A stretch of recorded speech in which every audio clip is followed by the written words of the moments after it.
I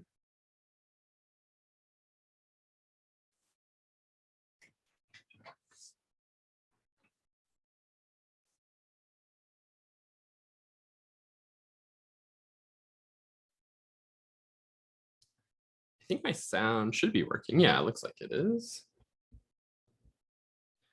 Okay. Yeah, let me turn that up just a little bit more. Yeah, it looks like there's sound there. That's good. Not too loud.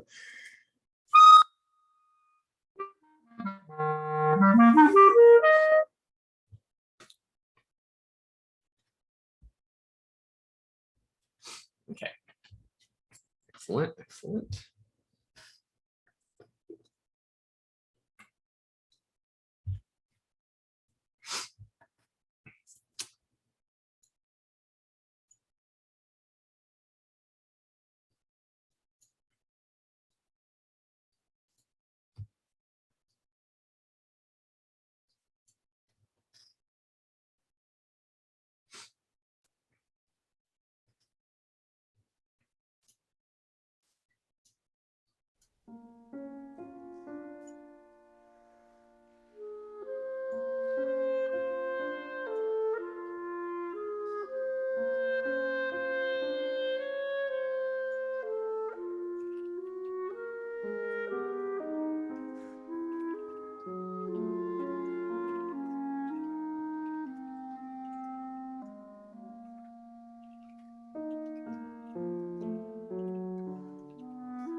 is on now. I didn't.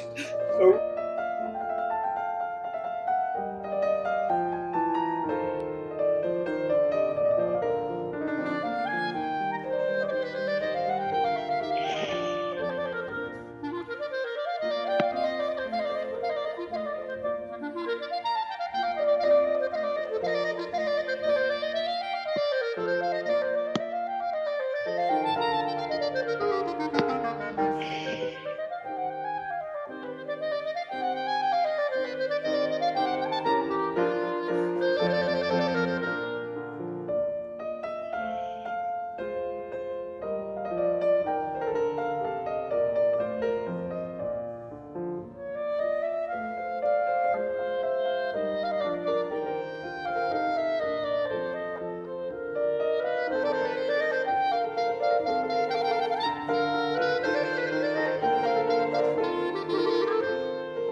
Yay, and here we are for the training. First of all, can everybody hear me okay? Just a nod or a thumbs up if you can hear me, that'd be great.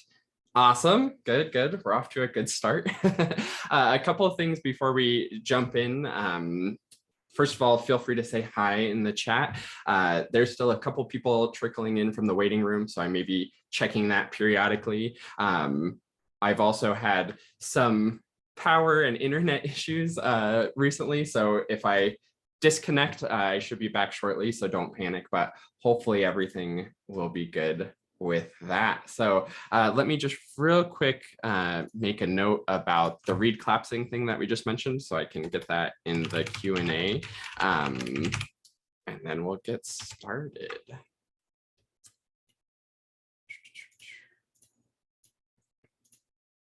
All right, here we are. One other thing, just a housekeeping thing. You are probably seeing videos on the screen right now. And if they are in the way of the slides, if you sort of hover over them in the top left of that, there should be some options for what videos you want to be showing, and you can sort of move that around and collapse that as needed. Excellent. So let me go ahead and pull up the waiting room real quick, just so I can let in anybody as they come, and we'll get started. So today we're fixing your clarinet problems. A lot of you are here, so apparently a lot of you think you have problems, which it's true. We all have some problems in some way or another. So I'm glad that you're here, and I hope that we can get your problem solved and give you some ideas to move you in the right direction. Like you've probably seen in the emails or posts or whatever brought you here, I've been teaching for about 10 years, and these are the common problems that I see coming up time and time again. So I just figured I'd address them all to everybody, and hopefully you guys have some success working them out. So to get started, I have just a couple quick disclaimers. There's going to be a ton of information in this. It's very densely packed. Like I said, it's really the most common problems over 10 years of teaching. So there's going to be a lot of problems, a lot of solutions. So feel free to take notes, but don't panic. There's going to be a recording afterwards. So if you miss anything, you can always catch it in the recording. Now, especially some of the more advanced players, but really anybody who's taken lessons with me or watched my videos especially may have heard some of these things before, but I don't want you to underestimate the power of these things. I'm a strong believer that the best players are the best because they do the simple stuff really, really well. So even us advanced players can still find stuff to improve on these simple things. And the other thing with having heard it before, yeah, maybe you've done this exercise in the past, maybe you know about this exercise, but how much are you actually working to implement it in your playing and get the growth? Because growth comes from deliberate change. So if you want to get better, which I think everybody here wants to get better, you have to be deliberately doing things differently, deliberately practicing and doing something different than you normally do in order to get better. And have your instrument out if you can. I know it's late for some of you. Thanks so much for joining, or maybe very early. I don't know if any of the Australians made it. It's very early there. But have your instrument if you can to try out these exercises as we go. And don't be shy to ask questions, even as we're going. If there's anything in the presentation that you have questions about, just type it in the chat. Do a couple question marks at the start and then your question so that I can see it when I scroll back through at the end to get all of the questions. So first, I think it's important to know who I am, so you know who you're learning from. You heard a little bit of my master's recital. I have my master's from Northwestern. I've been teaching for about 10 years. I have a YouTube channel, the Quick Start Clarinet YouTube channel, with over 300 videos now, which kind of blows my mind that I've made that many videos. But most importantly, my mission is to help you all have the resources that I wish I had. There's a ton of things that I do now and that I learned throughout my clarinet playing journey that I'm like, oh, I'd be so good if I had done this stuff when I very first started playing. And it's never too late to implement these things and get these things, but that's sort of my mission with everything that I do with Quick Start Clarinet, this training, all of my teaching is I just want my students to start in a better place than I started, to give everybody a little bit of an advantage. One thing that I've never done before that I think is really kind of interesting and fun, and I've always been interested in doing it, is look at my actual teaching lineage. So I say in my videos, in my YouTube videos, that I've spent years studying with some of the best teachers around the world, but I've never actually put that out there with who I've all studied with. So I just wanted to show this really quick because I think it's kind of interesting and historical. This isn't totally complete. Like, I've done many more master classes and studied with other teachers than the people up here. My teachers studied with many more teachers than just the few that I have up here. But this is just a brief overview. So here I am. I did my undergraduate degree, and my first main teacher was Dr. Reynolds, Jeremy Reynolds at the University of Denver. He studied with Richie Hawley, who's the clarinet professor at Rice. Richie studied with Yehuda, who's the clarinet professor at Colburn and University of Southern California. That's Yehuda Gilad. Dr. Reynolds also studied with Yehuda Gilad after studying with Richie. Yehuda studied with Mitchell Lurie. So if you know the Mitchell Lurie Reed brand, that's that Mitchell Lurie. I went to the Aspen Summer Festival and studied with Michael Rusinek, principal clarinetist of the Pittsburgh Symphony. He studied with Donald Montanaro at the Curtis Institute, which is one of the leading, especially for woodwinds at that time, really great school. Richie Hawley also studied with Montanaro after studying with Yehuda. And then for my master's at Northwestern, I studied with Steve Cohen, Laurie Bloom, and Leslie Grimm. They were a wonderful trio of teachers that really balanced each other very well. Laurie Bloom's was the bass clarinetist with the Chicago Symphony, and they're great players, great teachers. And the Northwestern lineage kind of goes back to Robert Marcellus. Again, they all studied with other people as well, but Marcellus was a significant teacher through the grapevine, maybe. Leslie did study directly with Marcellus, I believe, but she also had another teacher who also studied with directly with Marcellus. So, that's the Northwestern lineage, especially. And all of this last generation sort of goes back one generation further to kind of the father of American clarinet playing in Daniel Bonnard, who was the principal clarinetist of the Philadelphia Orchestra. The Bonnard ligatures, if anybody has those, that's that Bonnard, and just had a huge impact on American clarinet playing in general. I also have these sort of offshoots over here. Over here are people that I study with at summer festivals. David Shays, professor at Texas Tech. He also has a great lineage going back through the Indiana Jacobs School of Music. Romain Guillot's a European soloist. He's friends with Martin Frost.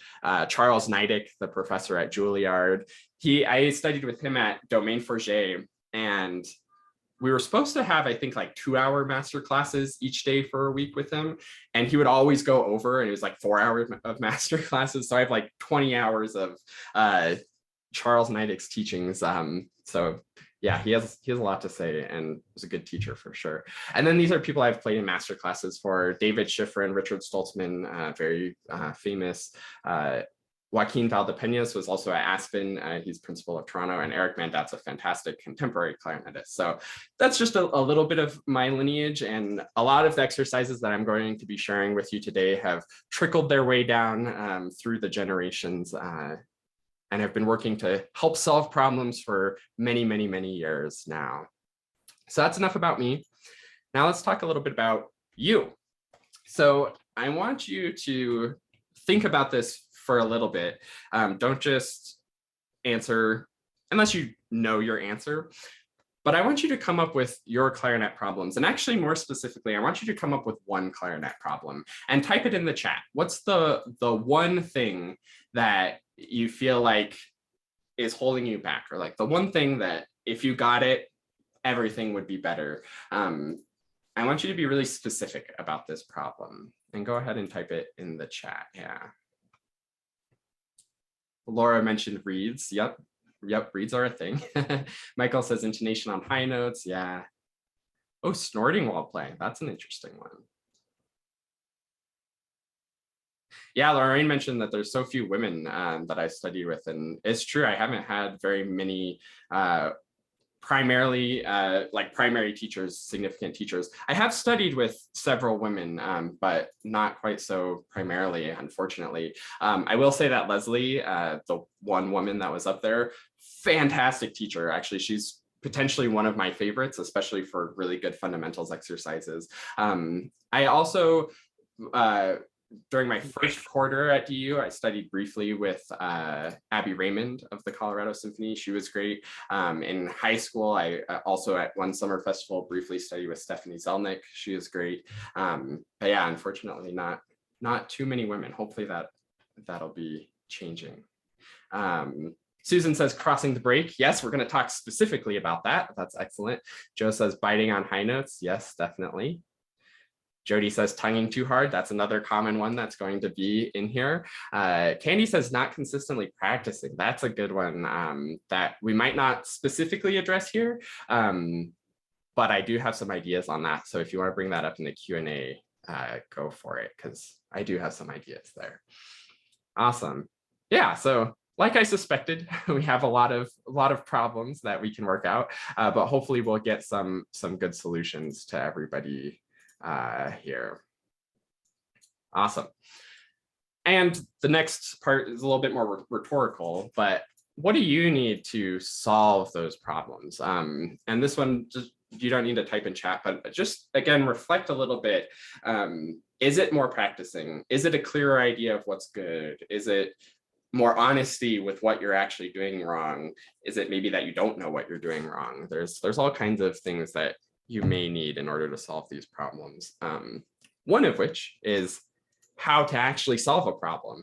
So this success formula I got from Dean Graziosi, and he probably got it from other people, but it's a very basic formula and it's surprisingly effective.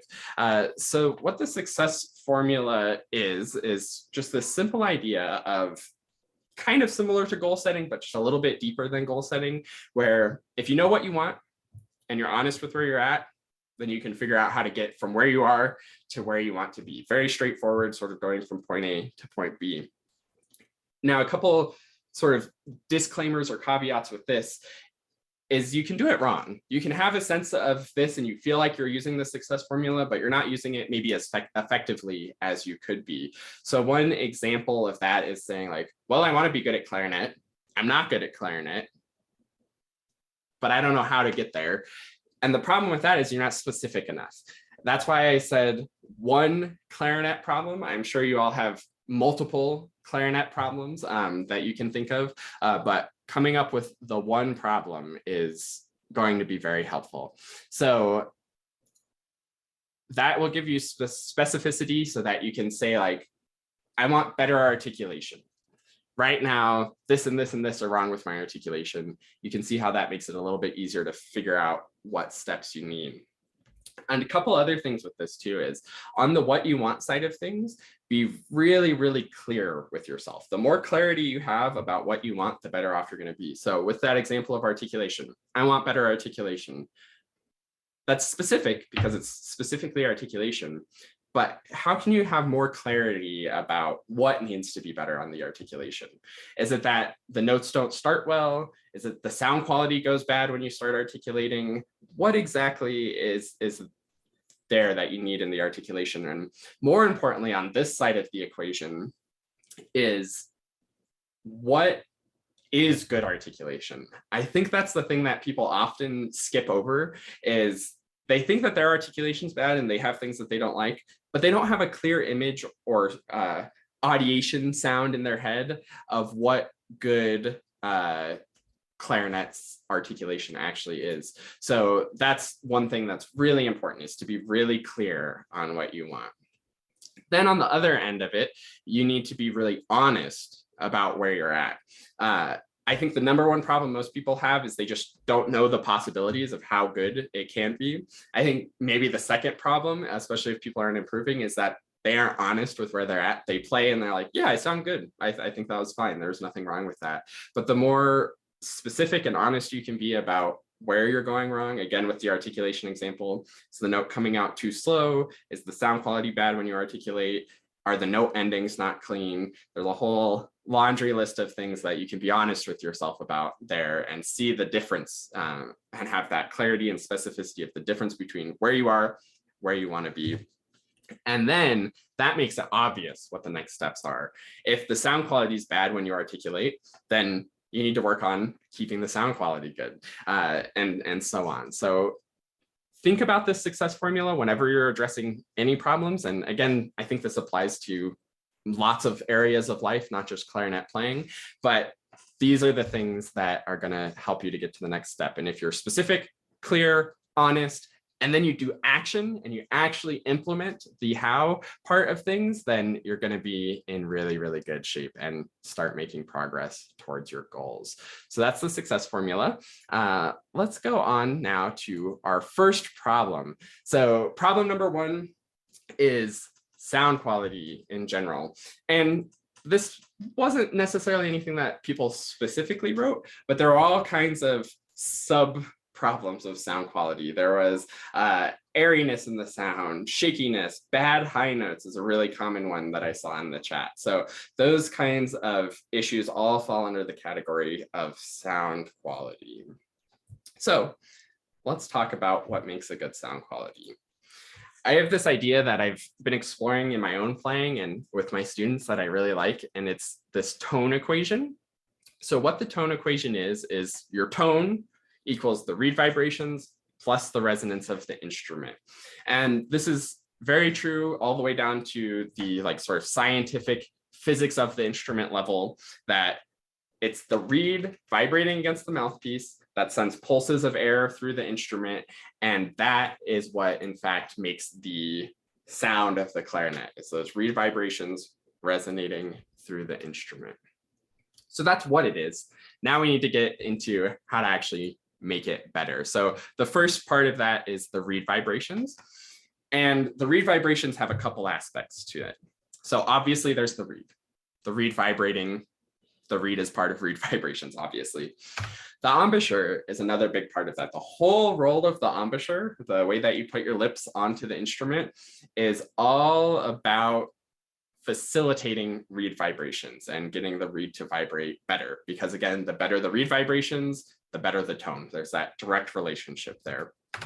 And then last, but probably most important, is the air. It all starts from the air. If you aren't blowing good air into the reed, then it's not going to vibrate. No matter how good your embouchure is, no matter how good the reed is, if the air is not good, it's not going to work. And with all of these things, it's all about balance. There's a balance between what your reed is like. There's a balance between what your embouchure is going to be like. The softer your reed is, the softer your embouchure has to be. And we'll talk more about those balances in a minute, but it's all about finding the right balance between those three variables to maximize the reed vibrations. So let's talk about those variables a little bit more. So starting with the reed, unfortunately, there's no perfect solution to the reeds. I saw in the chat, actually, Tracy asked, how wet does a reed need to be for the best sound? Unfortunately, there's no perfect, if you reach this level of saturation on the reed, it's going to sound perfect. Nope, no such thing, unfortunately. Maybe someday we'll get there with the science. I would love for there to be a way for reeds to be consistent, but there's no perfect solution, unfortunately. And it all comes down to balance. You have to feel what your reed is like, and you have to balance your air and embouchure so that it works. There are a few tests that we can do to check what our reed is going to be like. And we can actually do these together. Stay muted. This first one especially would be real fun with all of us unmuted, but don't unmute yourself. We're going to start by playing a high, loud note. So if you're comfortable with the full range of the instrument, maybe a high F would be good. If you're not comfortable with the whole range, then pretty much whatever is the highest note you're comfortable with, a high C, high D, even if it's a high G, all of those are fine. Just one of the higher notes of the instrument. And what we're going to do is we're going to play it nice and loud. So go ahead and try this. Well, let me demonstrate it first and then you can try it. So this is what it might sound like if this reed wasn't good. Oh, and let me make sure my original sound is on, or else it'll really sound bad. Okay, So this is not a good read on the high and loud test.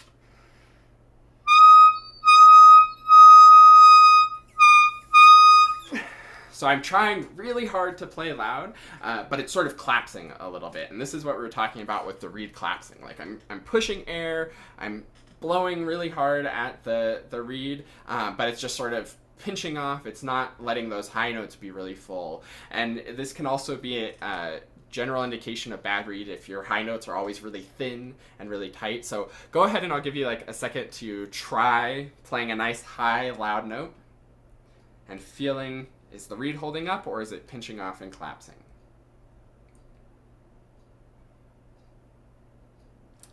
Awesome.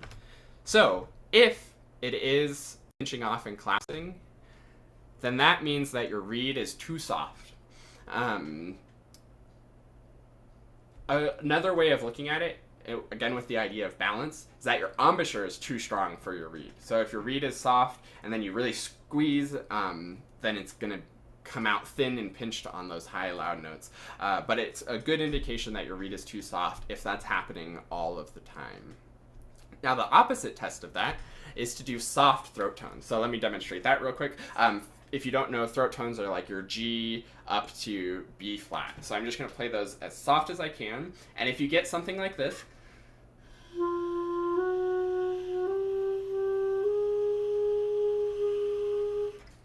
where you can hear it's really airy, or you feel like you're having to push really hard just to like kind of get a decent sound, that's a good indication that your reed is too hard.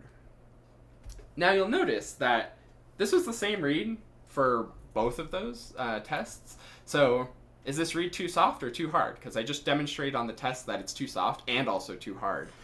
But remember the balance things. What I was doing was I was changing my embouchure pressure and my air pressure to make it seem like it's too soft or too hard. In actuality, I can play this reed pretty well, both high and loud and soft in the throat tones. This reed is a little bit on the softer side, I would say.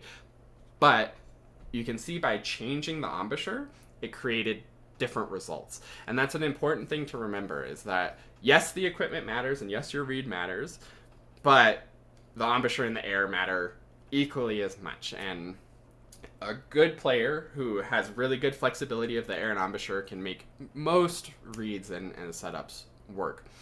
But if you find that it's not working for you and you're sort of comfortably playing where you like your air and embouchure pressure and it's not a good sound, and you're finding that too soft or too hard, then you can adjust the placement of the reed. So what you do is if it's too soft, then you move the reed up a little bit to make it harder.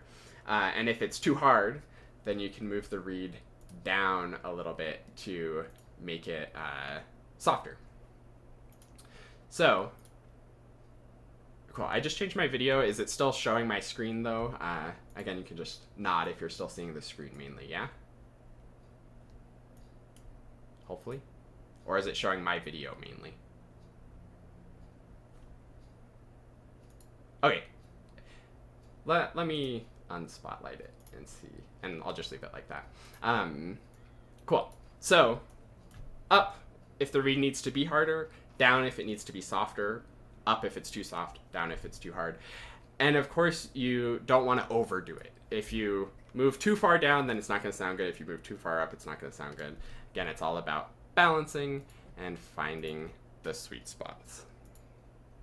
And last but not least, on the reed topic, if it's not working for you, just get a different one. That's very common with cane reeds and even synthetic reeds. I see a lot of questions about synthetic reeds, so I'll definitely mention those in the Q&A. But both with cane reeds and synthetic reeds, if it's not working for you, it's not working for you, and you can try a different one. Even within the same box of cane reeds, you'll have a lot of variation between some that are too soft and some that are too hard, even in the same box. With synthetic reeds, even amongst the same strength, you'll have some that are too hard and some that are too soft, and it just depends on that balance of what you like.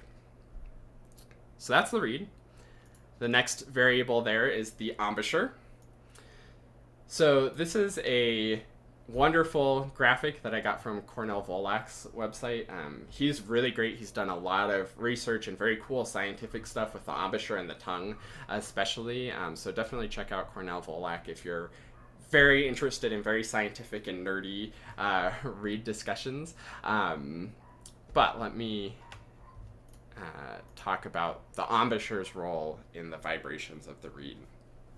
So a lot of times we think about the embouchure. I'm sure you all know, like, you're supposed to point your chin or have a flat chin or the corners come in, or you've probably heard things like that, and we talk about the shape of the embouchure a lot. But that's actually not the most common problem that I find amongst people. The most common problem is not enough mouthpiece and the wrong pressure on the reed. So I have a good test and sort of exercise we can do to find enough mouthpiece. So what we're going to do is just play an open G, and you're going to start with like no mouthpiece in your mouth, and then gradually add more and more and more mouthpiece, and see what that does to the sound. Try to control the variable of embouchure pressure, so make sure that you aren't changing the pressure too much. Keep that as steady as possible, and just changing how much reed and mouthpiece you have in your mouth. I'll demonstrate this, and then I'll let you try it. So this exercise goes like this: very little, and then add more.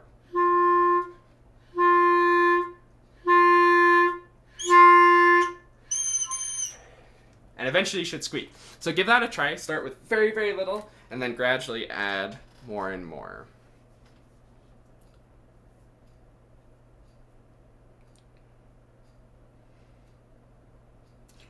And if you didn't get to a squeak, you didn't go far enough. So keep going till it squeaks. Good. And hopefully you noticed that the squeak, or the best sound, was close to the squeak. This sort of starts with very bad thin sound, again almost like the reed is too soft because it's very thin, and then you add more and more and it gets better and better and better, and then maybe a little worse, and then it squeaks. Or maybe it's better all the way up until the point that it squeaks. So that's just a great test that you can do regularly to find where it is. I would point out too, in this graphic, I think this is too little mouthpiece in the mouth, probably. Again, it's always hard with an actual graphic. I think possibly the problem with this is I think this top lip is just too big. Like, I think the edge of the top lip is in a good spot, and I think the edge of the bottom lip is in a good spot, but I think the top teeth end up being much more forward. This makes it look like the top teeth are like right on the edge, but the top teeth, you can see, if you can see me. Here, I'll stop sharing so you're sure you can see me. You can see my top teeth mark here, so that's about where my teeth land. But again, you don't need to know even exactly where it belongs, because you can just do the test that we just did to find the best spot for yourself. I saw somebody in the chat also mention about lip position. I think in this image, the teeth aren't quite into the lip enough. It sort of looks like the teeth are there, and then the lip is separate and forward. I think it's just hard to illustrate, but I really like to think about the lip being smashed right on the teeth. So the teeth would be more like here, really into the lip, and almost like the teeth are trying to make contact with the reed. And we want the pressure to be sort of right at this fulcrum point where the reed meets the mouthpiece, approximately. But again, don't concern yourself so much about like where is the right position. Just hear it. You know,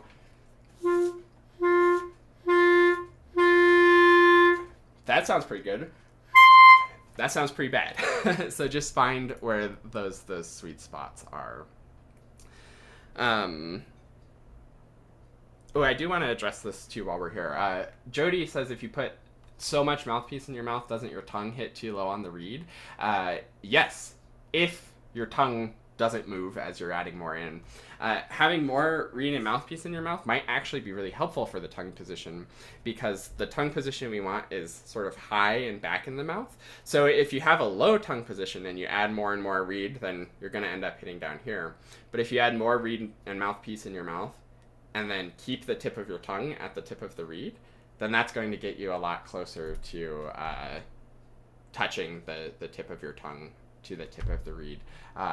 Hopefully you're able to see my hands for that. But you get the idea that if the reed goes more in, then the tongue has to go more up and back too, which is actually good tongue position for playing. Good question. So that's the first variable, is having enough reed in the mouth. The second one is making sure that you have the correct pressure on the reed. So there's another great test that we can do for this one.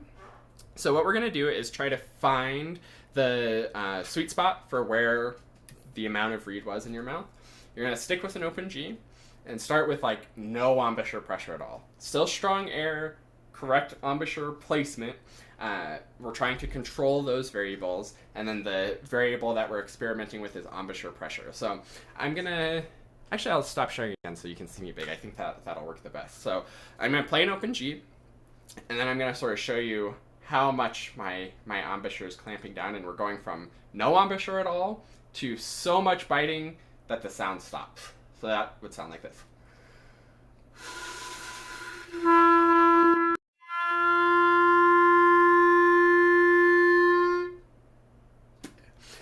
So you could hear, initially, it was very airy and just widespread crazy sound. Then it focused into a good sound, and then it started to become a thin sound and pinched off. So take a second to try that one.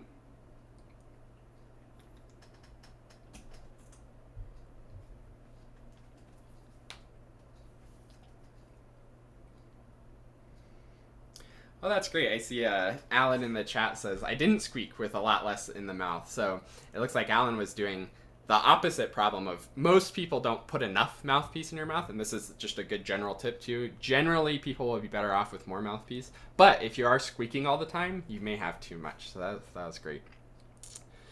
So hopefully you all tried the pressure exercise and sort of again found that sweet spot where it sounds the best. And with both of these exercises, these are good ones to just do regularly. You can find yourself in a piece of music even. Say, well, let's do... Oh, this is a good one. This is one a lot of people have worked on, I know. The Weber Concertino. You have that first note, and it's so finicky. Like sometimes that first note is fuzzy, sometimes it's thin, pinched out. I call it constipated sometimes. So you can do these exercises on that first pianissimo B flat and try more and more mouthpiece.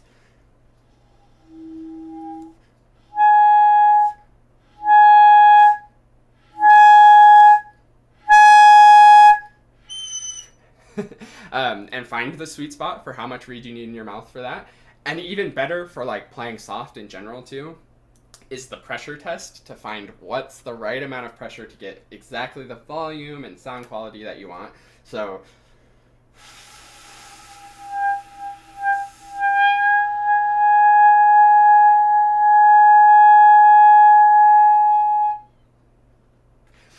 and on the higher notes, there's sort of a smaller margin for error where there was only a little bit where it sounded good, where it wasn't fuzzy and undertony, and where it wasn't thin and pinched off. But you can always be testing out this embouchure stuff to find the sweet spot.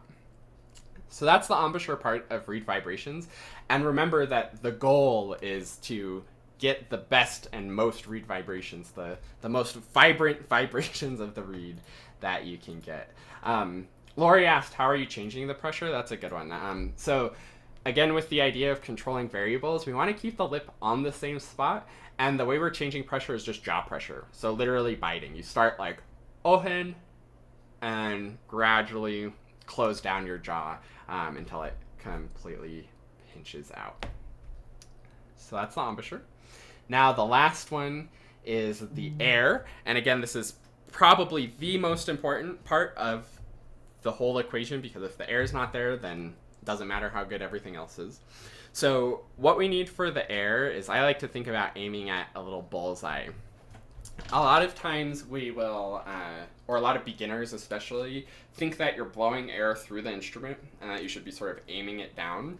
But that's actually not the case. If you aim the air down through the instrument, then you end up with not good sound quality, because the air isn't turning into reed vibrations. It's just blowing right past the reed, right through the instrument. So it's better to think of a bullseye like right near the tip of the reed, that you're blowing through the clarinet to forward and hitting that bullseye in front of you. So the actual exercise here doesn't involve the instrument.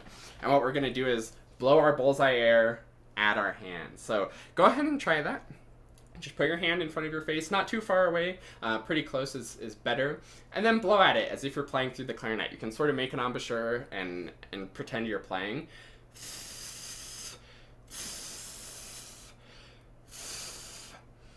And I bet, especially if this is your first time doing this and you haven't done this with me before, is that you aimed either too low and the air hit somewhere down here, or if it did hit your hand might have been down here. Keep the hand right in front of your mouth. Or the other thing is you couldn't really tell where it was hitting because it was sort of just generally blowing all around. So what we want is to imagine the bullseye on your hand. And let me stop showing for this too so you can see me. Bullseye on your hand. Put that bullseye right in front of your mouth, and then think about the air hitting right into that bullseye as focused and narrow and strong as you can. This is a great exercise to do with a little like coffee stirrer straw, so you can actually feel with the straw. The straw helps you to focus everything, and then take the straw away and see if you can keep that. So try it again and see if you can hit that bullseye nice and strong.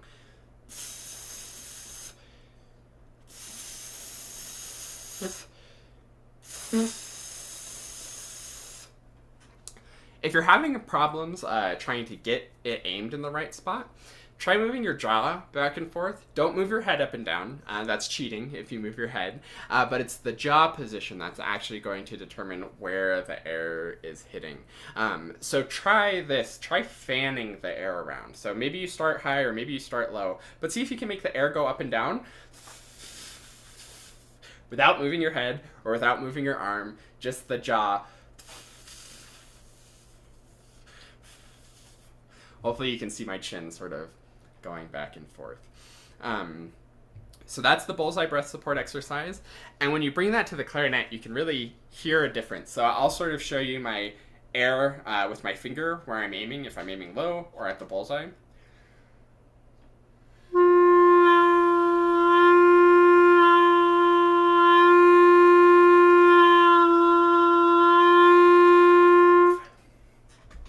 You can hear it makes a very big difference with the pitch, and it also makes a difference with the tone as well. Yeah, give that a try.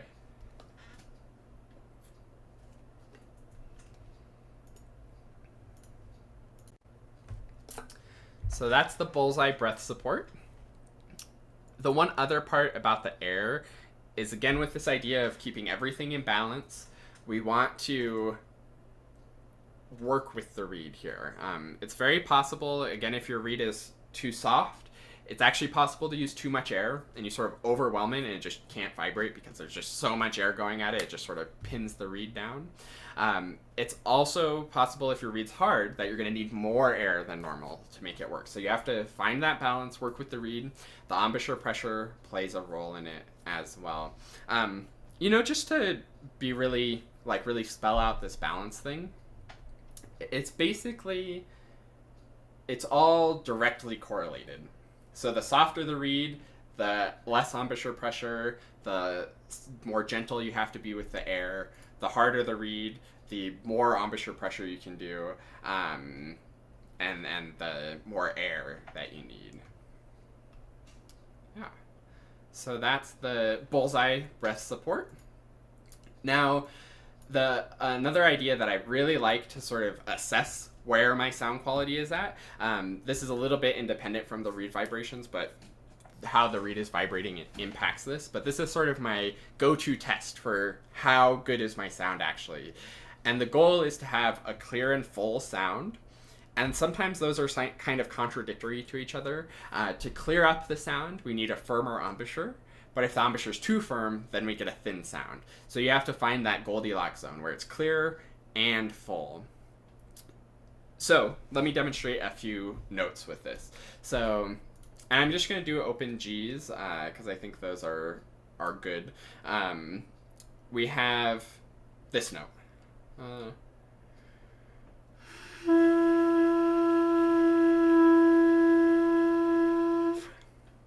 So on that note, I would say it's kind of fuzzy, definitely fuzzy, but it wasn't too thin. It was actually a pretty full sounding note. So on the clarity scale, it was like maybe a 3. It was way on the fuzzy side. On the fullness scale, maybe it was a 6 or 7. It wasn't too thin, but it wasn't a 10 out of 10. The opposite of that might be something like this.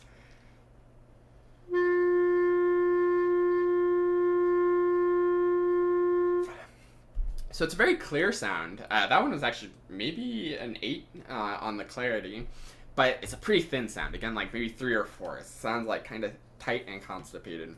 So what we need to do is find a balance between air, embouchure, and whatever the reed wants to do to try to get clarity and fullness.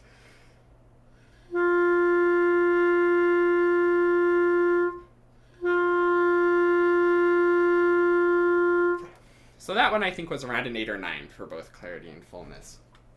And remember to not confuse full with volume. Full is the quality of the sound. You can have a...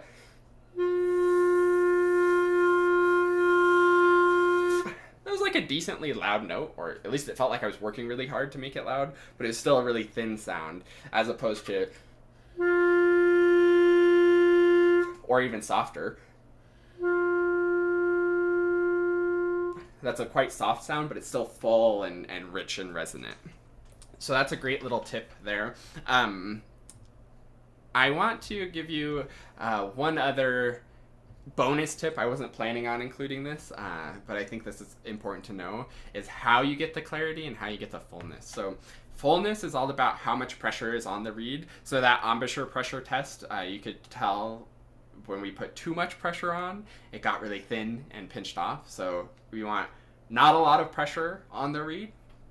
You still need enough pressure, because you noticed when it was very little pressure is on the fuzzy end of the spectrum. So that sweet spot with the pressure will give you the fullness. And then the clarity, I think, comes from not dampening the reed vibrations at all. So you want to make sure that there's no squishiness in this bottom lip. If your bottom lip is rolled out too much or rolled in too much, then you don't have enough sort of support. If I get really close to the microphone, you might be able to hear when I make my embouchure and tap here. That's like a pretty firm surface that it's tapping against. So that's how we get the clarity, is in the firmness there. So hopefully that makes sense. And again, this is a great tool as you're playing anything. Ask yourself, like, how clear and full is my sound? And if it's fuzzy, firm up a little bit. If it's thin, open up the pressure a little bit and get it to that clear, full zone. Yeah. And then that brings us to the other half of the tone equation, which is the resonance. And resonance kind of has its own equation, just like the reed vibrations was all about the reed, the embouchure, and the air. The resonance is about the equipment and the fingers. And I think this is actually another common mistake, is that we often over-exaggerate the impact of equipment. We think, oh, if I just get a better mouthpiece or a better clarinet, I'm going to sound better. And yes, equipment matters. But as long as you're sticking your reed and mouthpiece on a clarinet, it's probably going to sound like a clarinet. The one caveat to that is if your clarinet is not in good repair. If you're leaking or something like that, then you're going to have issues on the equipment side of things. But for the most part, the equipment, it's a clarinet. You can make it sound like a clarinet. And that brings us actually to the next problem, which is the fingers. And this is another big problem area. So if you find yourself having issues with squeaking, if you're not crossing the break well, if you're not able to play fast enough, it's probably a finger issue. So let's talk about what the fingers need to be. I have sort of 4 main principles that I think are the most important when it comes to what the fingers are doing. First is they need to be relaxed. This one's really obvious. It's just like, are your fingers relaxed and easy when they're moving, or are they tense and tight? And if you're having issues with pain while you're playing, it may be a relaxation issue, and relaxing your fingers will help. The next one is minimal motion. This ties into relaxation a little bit. This is just the idea of moving as little as possible while you're playing the notes, so that you're not flying away from the keys, because the further you move from the key, the easier it is to miss when you come back. So we want to have that nice minimal motion. all the time. The next one is independent motion, similar to minimal motion, but slightly different. Let me actually stop sharing again.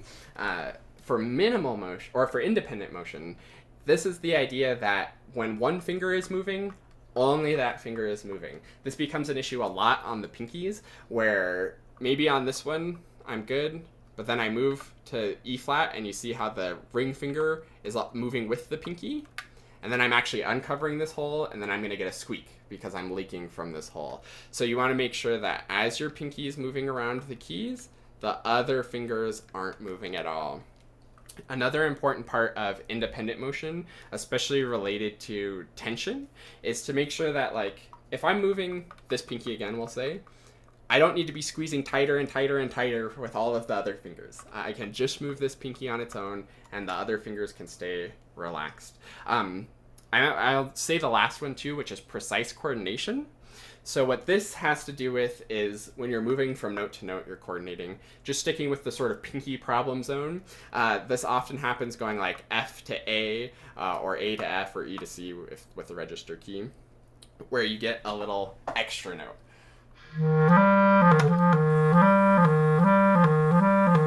You get a little bit of that extra junk in between, and that's a coordination problem. It's also maybe a minimal motion problem too, because if you're moving your fingers a lot, notice my pinky's much further away from the key than the ring finger. So of course they're not gonna land at the same time because they're further away. So minimal motion can also help with the coordination, but they're all kind of tied together. So those are the 4 principles that are the most important when you're thinking about the fingers. And the way to get these things for relaxed and minimal motion, it's all about the hand position. The better in place your hands are, the less you're going to have to move around. And then for the independent motion and precise coordination, and a little bit minimal motion too, it really just comes down to practice. Making sure that you're moving the things in the right way and getting used to not moving too much, getting used to moving just the pinkies on their own, getting used to coordinating the fingers together, and all that good stuff. So let's talk about each of those components, the hand position and the practice. So for the hand position, we want our hands to look sort of like this. This is a good general shape. The best way to get this hand position is an exercise where you just sort of shake out your hands and then bring it up. So let's do that exercise together. So just sit there, sit with good posture. This is actually a bonus to finger stuff too, is like if you have good posture, then it's going to be easier and less tense everywhere. But let's sit with our good posture, shake your hands out, and let them just dangle at your sides. And then let's bring up the right hand, but don't like bring it up and like, oh, my right hand's up, because that's going to naturally have some shape or tension to it. Leave it dangling, leave it relaxed. If you want to be extra crazy, you can even use your left hand to like bring it up, but let that right hand dangle and be natural. Then from there, we're going to take the clarinet, and we're not going to bring the clarinet or the hand to the clarinet, because then we're going to automatically do our clarinet position, whatever issues we may have there. We're going to leave the relaxed hand dangling, and then we're going to bring the clarinet to the hand. And you should find that you can find sort of a sweet spot where the fingers end up in front of the holes, but I'm still relaxed, dangling, and then you're there.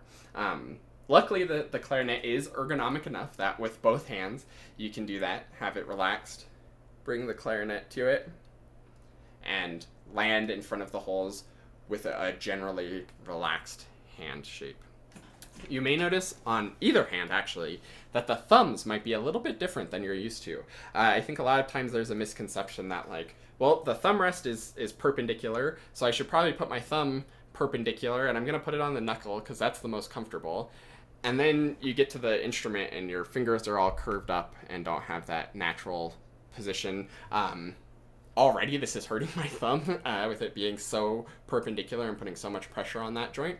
So again, relaxed, natural position, bring the clarinet to that, and you'll find for me, I'm sort of at this angle. I'm not actually in contact with the thumb rest all that much.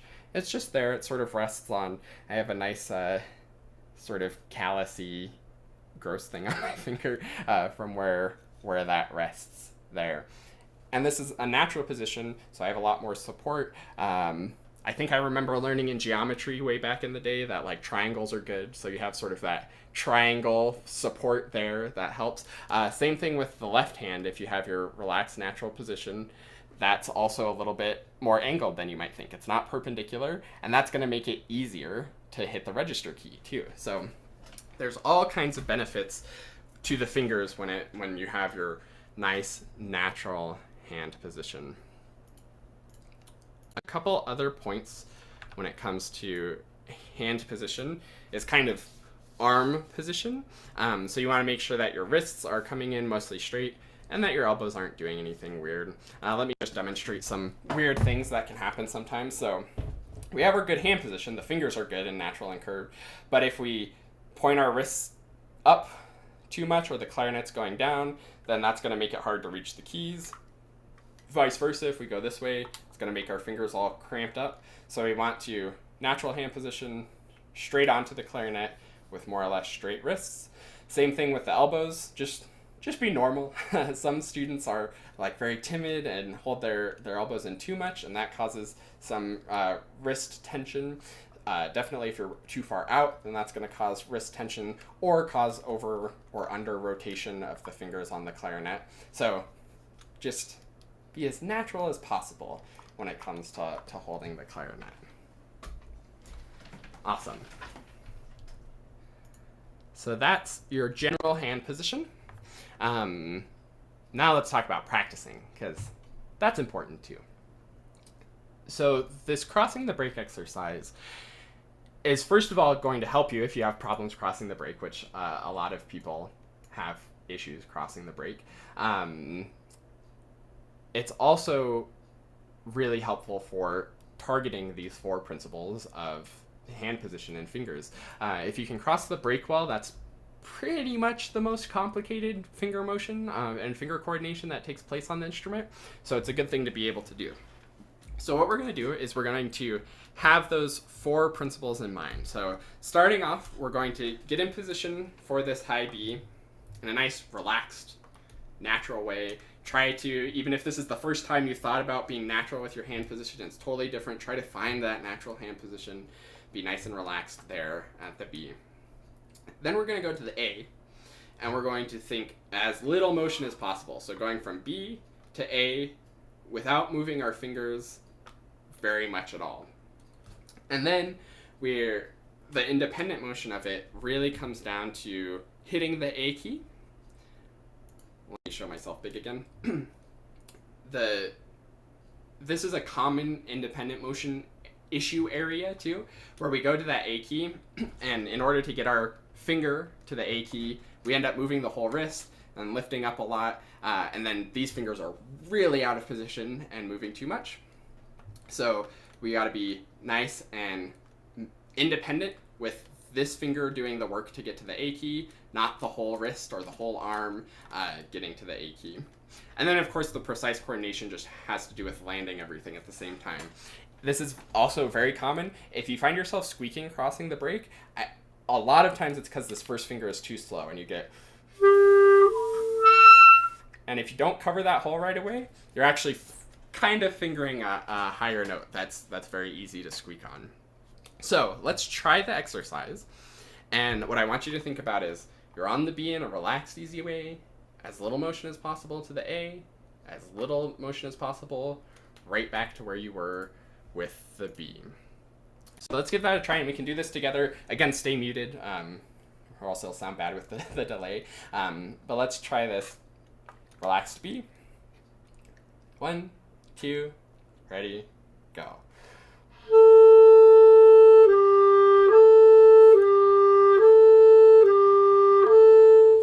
And we'll do just that much, not the other 2 measures yet, just those first 2 measures, because this gets us in position for the B, minimal motion to the A, right back to the good B. Let's try again. 1, 2, ready, go.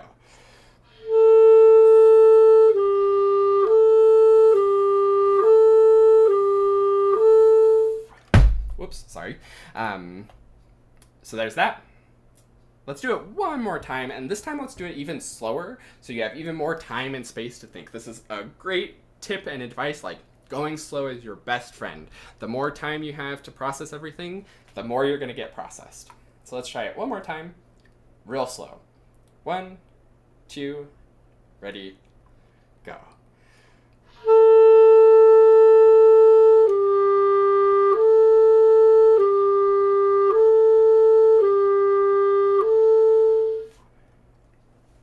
So that's that one. Now let's do the next two measures. They're a little bit different and a little bit trickier. I think this is the way most people think about crossing the break, is going A up to B.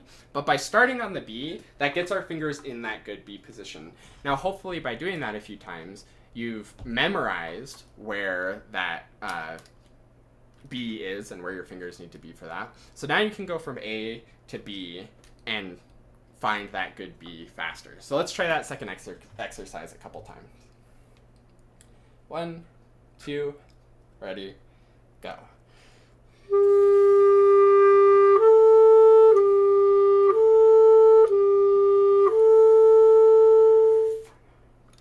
And I see Douglas is talking about keeping the right hand down, and I saw the comment about resonance fingerings earlier. I'll try to remember to hit resonance fingerings in the Q&A.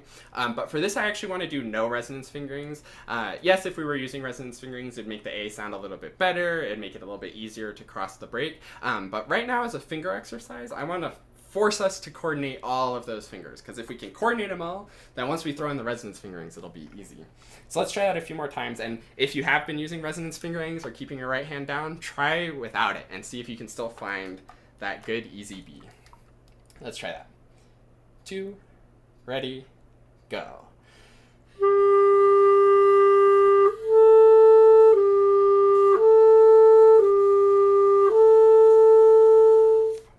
And one more time, because even my first one wasn't that great. 2, ready, go.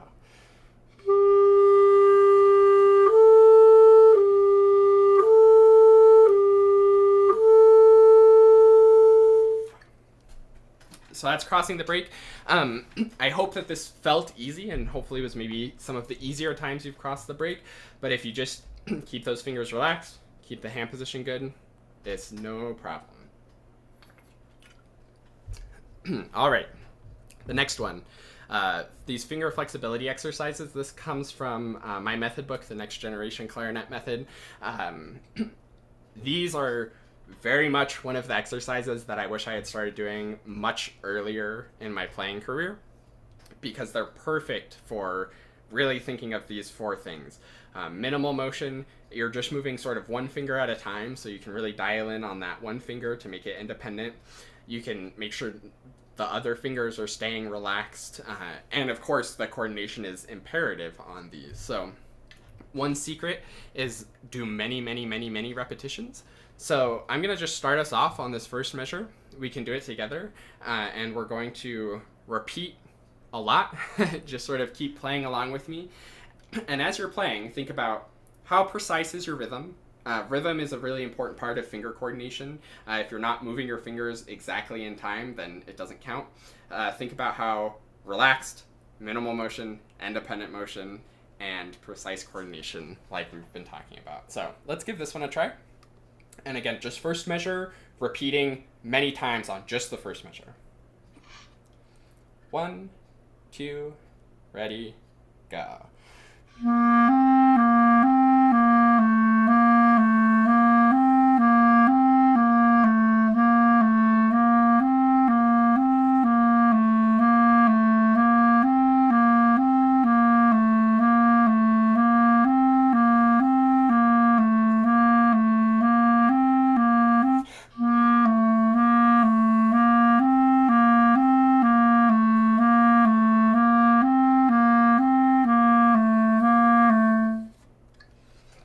So you can see that was a good number of repetitions. And each time I repeated, or really every single note, I was trying to stay as conscious as possible. This is another great bonus tip for practicing in general. I think a lot of people find fundamentals like this to be really boring. And yes, they're a little boring. They're not quite as engaging as real music. But they're not boring when you really try to get as much as you can out of them. They're boring if you're like, oh, my teacher said I have to repeat each measure 10 times. Ugh, 10 times, okay.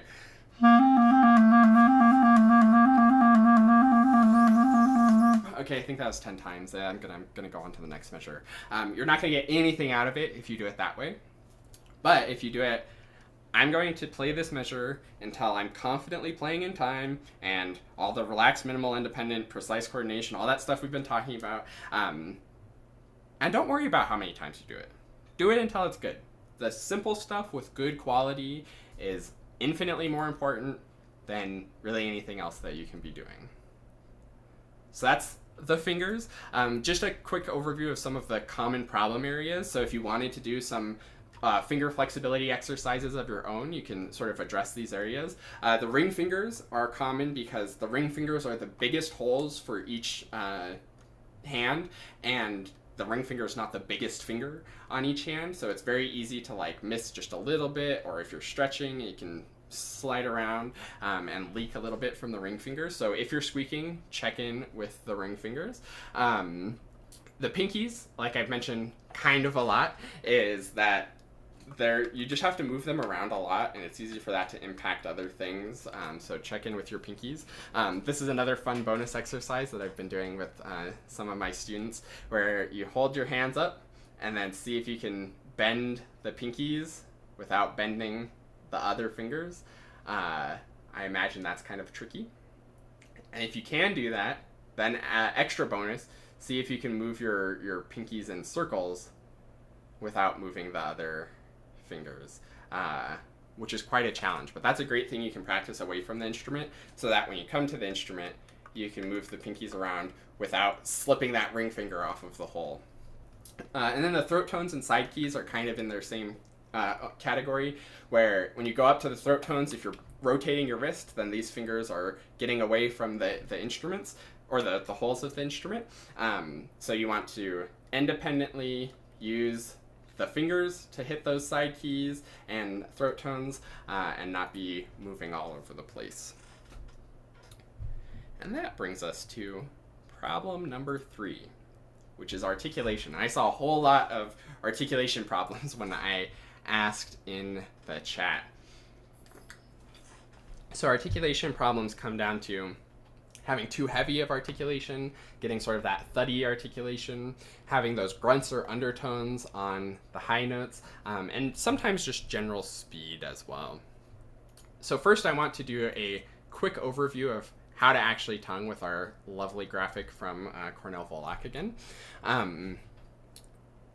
The few keys to good articulation are that it's the tip of the tongue touching the tip of the reed. We want it to be sort of coming from underneath, as is shown here, where like the tongue is going to come up, the tip of the tongue comes up to touch the tip of the reed. If you feel like the tip of your tongue is like up here and then it's coming to the tip of the reed this way, that's not good. That means that your tongue's too high and sort of hitting the wrong part of the reed. So we want it underneath, coming up, tip of the tongue to the tip of the reed. We want it to be as little motion as possible, both in terms of how far you're moving. You can see there's like almost no distance between the tongue and the reed here. The other thing is we want it to be minimal as far as how much tongue is moving. So all of this area of the tongue, we want to stay steady. And I like to think of this, there's like a little fulcrum here, and it's just the tip of the tongue almost sort of pivoting back and forth to and from the reed, rather than the entire tongue moving back and then moving to and moving back. Moving the tongue that much is going to throw off your tongue position for aiming the air, and it's also going to make your tongue slow if you have to move the entire thing. Yeah, I see a few people leaving. Yeah, totally fine if you have to go. This is a good lengthy session, and the Q&A is going to be nice and long too, so the replay will be there for all of you who are registered. We'll get a link to the replay, so don't worry if you have to go. So that's the tongue, and then light and quick is also very important. We don't want to be smacking the reed. We don't want to be pushing into the reed. We just want to lightly touch the reed to stop it. And then we also want to be very quick with the tongue. We don't want to be slow to the reed and slow off the reed, just light and quick, on, off. Yeah, Cornell Volak has a couple books on tonguing and a book on embouchure. Again, check out his website. Really, really good stuff if you want like very scientific looks at sort of what all of this stuff is doing in the mouth. So that's how to tongue. Now let's talk about why tonguing is so stinking hard. Tonguing was the hardest thing for me to learn how to do on the instrument. It's one of the hardest things for me to teach. And the reason is because we can't see it. As the student, you can't see what the teachers and the professionals are doing with their tongue to know how it should go. As the teacher, I can't see my students' tongues to know what they're actually doing. So it's really tricky to both understand what's happening and know what my teachers are doing, or what my students are doing, both ways. The other problem is it's really hard to control. We don't spend much of our time consciously controlling our tongue, but our tongue moves around like crazy. As I'm talking right now, if I sort of tune into what my tongue's doing, it's all over the place and doing all kinds of crazy shapes to make talking happen, but it's all super subconscious, so it's very hard to consciously control the tongue. It's hard to hold it in one position when you're actually trying to tongue as well. So how do we fix that? With not being able to see it, we got to hear it instead.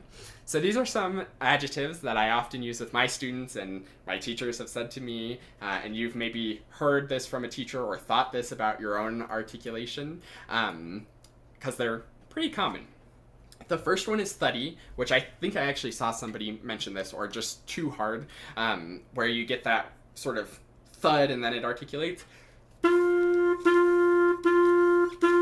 And it gets worse the higher you go.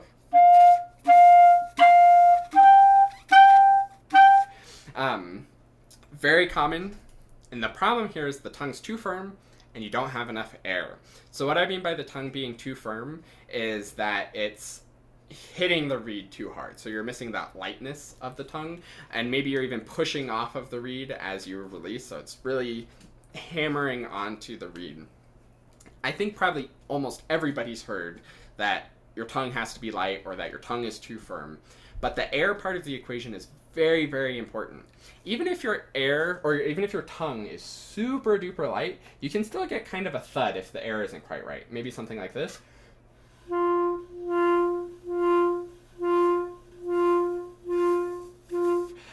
It's not super thuddy, but I was being very, very light with my tongue, and it still wasn't exactly a good articulation.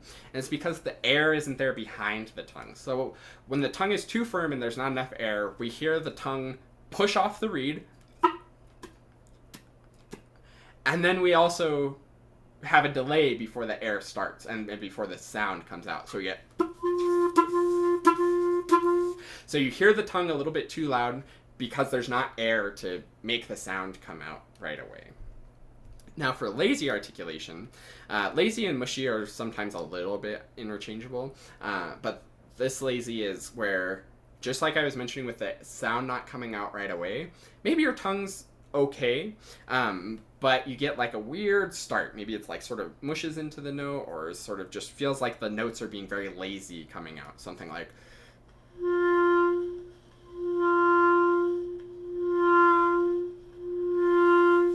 So you can hear like it's like, did the note start? Oh, okay, I think the note's there now, but there's not a clear beginning to it. And this is because the tongue's too slow and there's not enough air.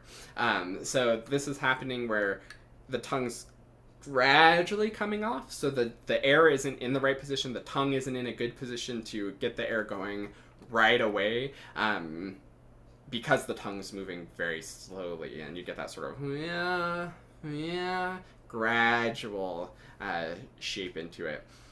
Again, if you move your tongue faster, obviously that's going to help, but more air will do wonders for this to sort of cover that up, because if the air is really strong there, then right when the reed, or when the tongue comes off, the reed's going to be vibrating.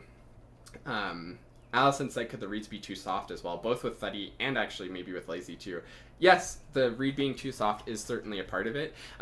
It means that the reed vibrations aren't happening right away, so it's either your tongue's fault or the reed's fault.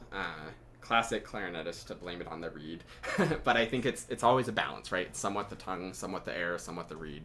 Could be the embouchure too, actually. If you this is a common thing where when you go to tongue, the embouchure tightens up, so then you're not letting the reed vibrate right away because your embouchure is a little bit tight on the reed, and then gradually opens up.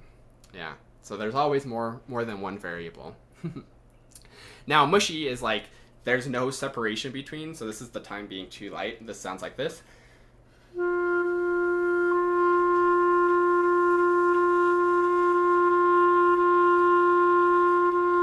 It's like, was there tonguing happening? I'm not sure. It kind of just sounded like one note. This one you might have enough air because the air support is kind of constant there, and keeping the support through it, so it's keeping the reed vibrating. But the tongue isn't stopping the vibrations of the reed. The tongue is too light. It's just like making a little fuzzy sound on the reed, but not actually stopping the reed vibrations. And then the last one with scoopy. This especially happens on the high notes, where you get sort of, sort of like this.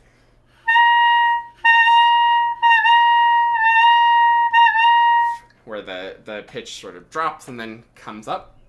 And this means that you're moving the tongue too much. So if you're moving the whole tongue as you come away, then you're going to get in a bad tongue position. You're not going to be aiming the air at the bullseye anymore, and then you're going to have to scoop up. Our subconscious is really good at making those adjustments, so it hears the note come out flat, and it's like, oh, that's wrong, and then it adjusts really quick, but then you still have that sort of scoop up. So those are the ways to identify the issues that may be going wrong with your tonguing. And again, feel free to experiment with it. If you're like, oh, I think my sound's a little thuddy, I'm going to try to be lighter with my tongue.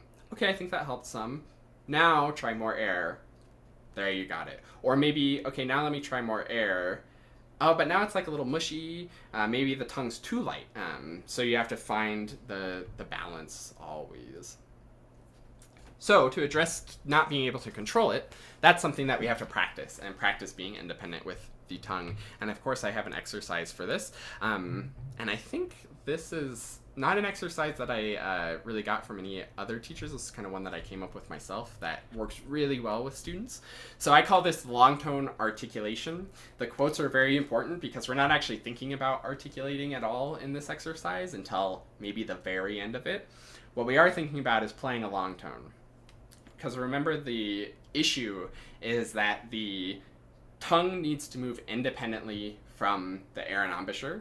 We need to make sure that the air stays strong when the tongue starts moving. We got to make sure that the embouchure stays steady when the tongue starts moving. And we got to make sure we can control where our tongue is going in the mouth. So let me go ahead and make myself big again for this and sort of demonstrate what I mean. So we're going to just play an open G again. It's a good note. And you're going to wiggle your tongue around in your mouth. And it's going to sound bad, and it's going to make weird things happen, but that's the point. The air and embouchure is playing your long tone G, the tongue's doing whatever it wants. So this is what that might sound like.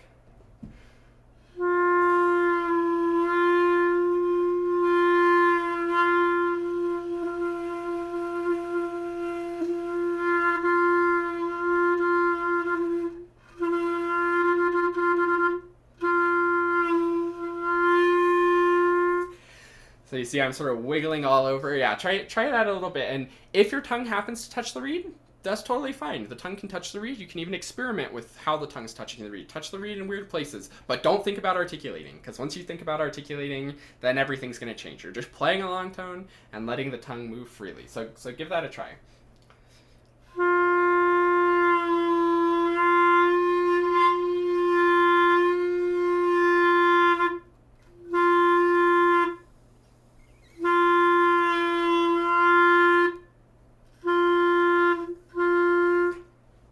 So now that you're starting to feel that the tongue can move independently from the air and embouchure, at least a little bit, then we can start to maybe intentionally touch the reed. Again, don't think articulation, just think intentionally touch the reed. Leslie mentioned that my cheeks are changing. Yeah, that could be happening.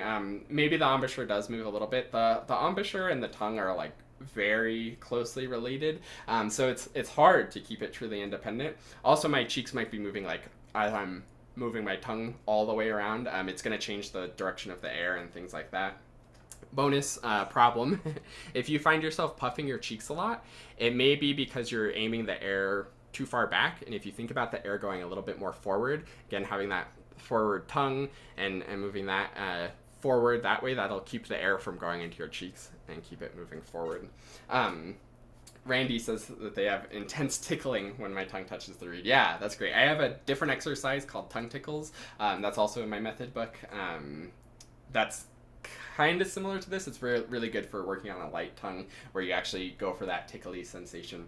But let's try this one more time. The long tone, we're going to just move around and sort of gradually start to intentionally touch the tongue to the reed, and then maybe gradually start to minimize the tongue motion and move into a long tone that's being articulated with the tongue. So let's try that.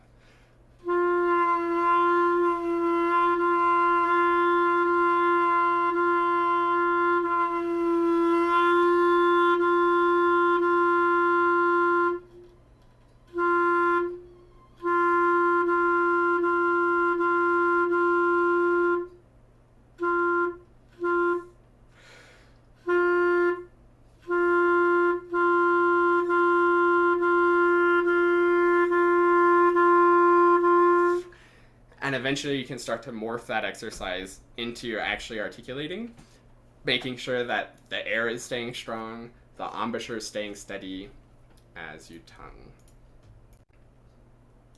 So that's that. Now for the biggest secret. This is where we're going to sort of turn things on their head a little bit and give you the real potentially best thing that you're going to get out of this. All of this stuff has been very actionable, good specific exercises that you should be doing. But especially if you're going through this and thinking like, oh, I think my articulation's fine. I think my sound quality is good. I feel good about my fingers. Like maybe this training was a little bit too basic for me. This is the secret for you because the simple stuff, doing the simple stuff well, is what matters. So what you need to do is think of these as not problems, but opportunities. This will also be very nice for anybody who's going through this and thinking like, oh my gosh, there's so many things that I'm doing wrong. Like I'm never going to be good because I have all of these problems that I have to fix. But when you shift your mindset from thinking of them as problems and turning them into opportunities, it completely changes how you go about practicing, and it makes practicing so much more satisfying. It helps you to grow so much. This idea kind of comes from one of my favorite conductors, Dr. Mallory Thompson at Northwestern.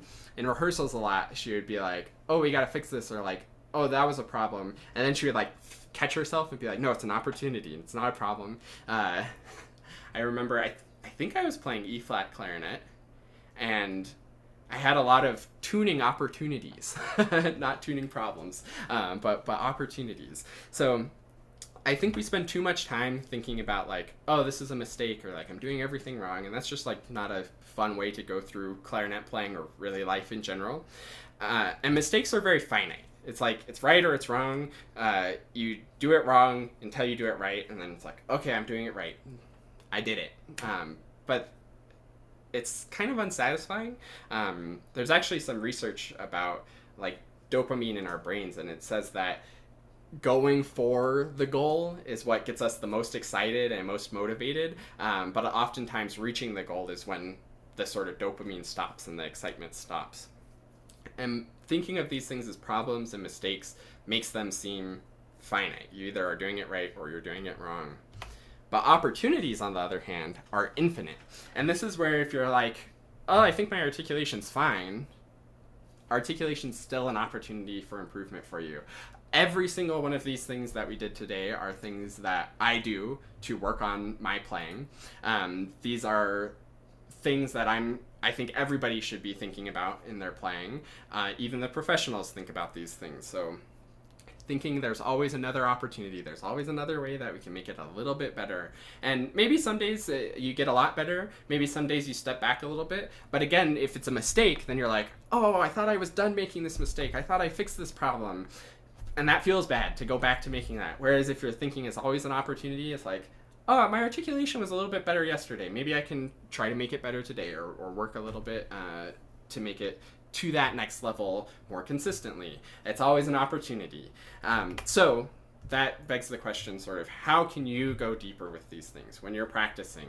think about it as an opportunity. No matter where you are in your journey, we can always do it more. And it's always these sort of infinite steps where we take a step forward, and maybe sometimes we take a step back, and that's totally fine, but we're always looking for more opportunities and sort of searching for that excitement. And that's what will give you that motivation to always pick up the instrument and find the next opportunity.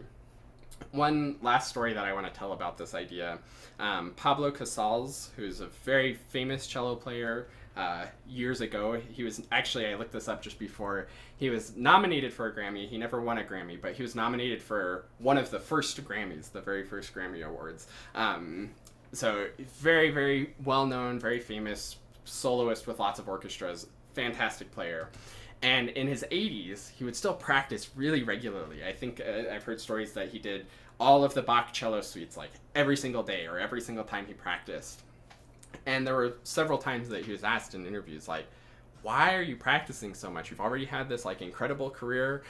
You're good. Like, why do you practice so much? And he said, because I think I'm making progress. So if Pablo Casals can still be making progress at 80, then you can still be making progress wherever you are in your journey. So that brings me to what's next for you. How are you going to get more? How are you going to take your playing to the next level? What's the next opportunity for you? At this point, all of my sort of marketing training says that I should spend a whole bunch of time like trying to sell you guys something or get you to buy my products and all of that stuff. But I'm not going to do that too crazy because I'm really excited to get to the Q&A. I don't think anybody likes that stuff. I'm not going to be like, oh, this is worth like $10,000, so you should buy it. No deadlines, no crazy things like that. But I do promise that if you invest in the things that I have, that you'll get better if you take the time to put it into action and actually work at it, which I think if you're still watching this, you're serious about working on your clarinet playing, so that's great. So I do want to give you a few opportunities to learn more. So this first one's perfect if you're like really self-motivated and you want sort of an asynchronous option that you can go through and get a lot out of. If you've listened to the stuff in this training and you're like, oh yeah, I think like I am making some of these problems, I think some of these solutions are really going to work for me, but maybe you aren't sure about like what to actually be working on to implement these things, then I recommend my method book, The Next Generation Clarinet Method. It's actually really a whole sort of program at this point. There's a 74-page PDF of the method book, tons of exercises. It has the bullseye breath support, the finger flexibility stuff we did today, plus a ton more. It's perfect for sort of guiding you along because it has these level-specific timelines. So if you're a beginner, there's the beginner timeline that says, do this exercise this day, do this exercise the next day, do these warm-ups. And there's a beginner, intermediate, and advanced level of those.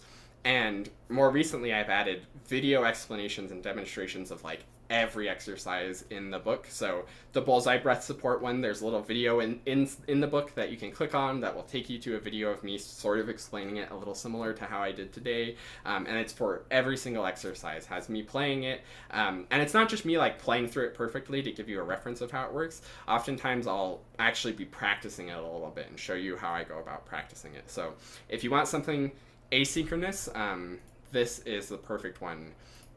Let me go ahead and type the links for this in the chat too so you can get to it easily.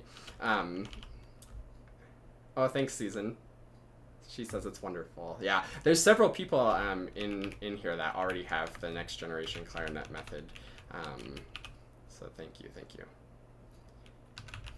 Yeah, and if you don't have a printer that works, you can do it on the computer, and it actually kind of works better if you're on the computer because you can click through the links easier that way, or it works really well if you have an iPad too. Laurie asks if you can use it to self-teach. Yes, yeah, it's the goal of it is to sort of pack clarinet lessons into one resource without having to take lessons all the time. Lessons are good, but they're all good. So there's the links. Hopefully those will work. And again, we're going to do like a long Q&A after this. So if you're interested in these at all, I recommend that you click the links now and get it pulled up. Let me double check that it works. Yep, that one works. That one doesn't work. Oh, I typed the first one wrong. Sorry.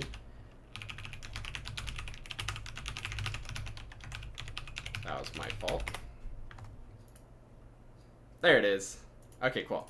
So, yeah, if you're interested in these at all, click it now so that you have it up in another screen to check it out later. Okay, back to the other resource. Hold on, I messed up my slideshow now. There we go. Okay, so the other one, this one's better if you've gone through this and you're like, oh, I really want to get better at things, but like I'm not quite sure like what's the one thing that I should be doing to improve, then I would suggest one of these strategy sessions. These are one-on-one. We get together in a Zoom call. I record the Zoom call and send it to you later to check it out. I say like 1+ hour. I typically plan an hour and a half, but it's not so time-based. It's more about like outcome-based, where however long it takes for me to get you like clear on the one thing to improve. Sometimes that's like 45 minutes and it's enough to think about.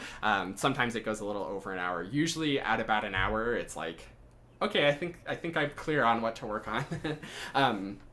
The idea here is like it's almost like a month worth of lessons in one strategy session to like really get to the point. And afterwards, I send you one of these sort of clarinet transformation game plans that lay out exactly what to be working on to do it. I will say that there's somewhat limited availability. I think I could do everybody who here and is watching this. I think I could do it. But you imagine about an hour and a half plus filling it out. It's a decent time commitment when you're doing that for 100 people. But there is that. Also, I might not get back to you super quick because my birthday is actually on Monday. So if I haven't responded by Monday, don't panic. I'll probably be responding to most of those emails on Tuesday. So those are the two things that I think would be the best for you guys to take your clarinet playing to the next level beyond this. Of course, implement the stuff from the training. You'll get a lot from that. And without further ado, it's Q&A time. So like I mentioned, I have an hour and a half until my next lesson about. So I'm going to try to answer every single question. The training went a little bit longer, but I think it was good stuff.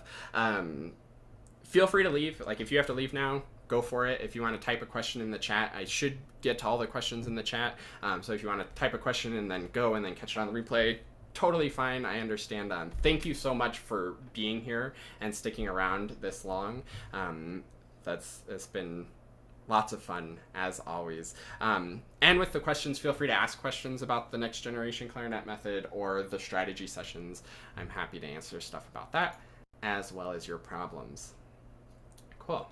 So first questions that I want to do are some that were sent in advance, and I want to start with Sarah's. I'm not sure if Sarah's still here, but she has to go kind of soon. So she's having some issues with the C. Oh, I see Sarah here. Excellent. The high C, she says like the B and the C sharp and the D are working fine, but it's when the C, it sort of throws things off. And you've done a great job of already identifying what the problem is. You said that it's, when you go to that, it feels like the pressure changes because the fingers are changing. This is a very common issue where you may, this would be like an over dramatic version of it. But watch what my embouchure does as I play up the scale. Oh, sorry. So you see when I take that finger off, and especially when it's not in my mouth, I take that finger off and the clarinet naturally pushes forward. And of course, if that's changing, it's going to change the reed pressure on the embouchure and sort of throw everything off. So there's two suggestions that I have for this.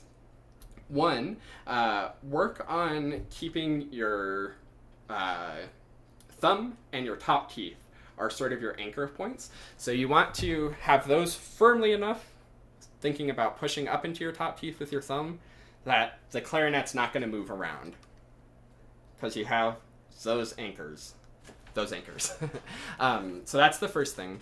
The second thing is think about being a little bit lighter with your fingers. If you're squeezing on the B, and then you let go, like you're already pushing there. You're taking away that counter force. You're pushing with your thumb, you're pushing with your finger, and it's balanced, but then once you lose that, it's unbalanced. So instead of squeezing like crazy, just land your fingers there and rest. So then when the first finger comes off, there's not a lot of pressure pushing the instrument forward. Does that make sense? Good, good.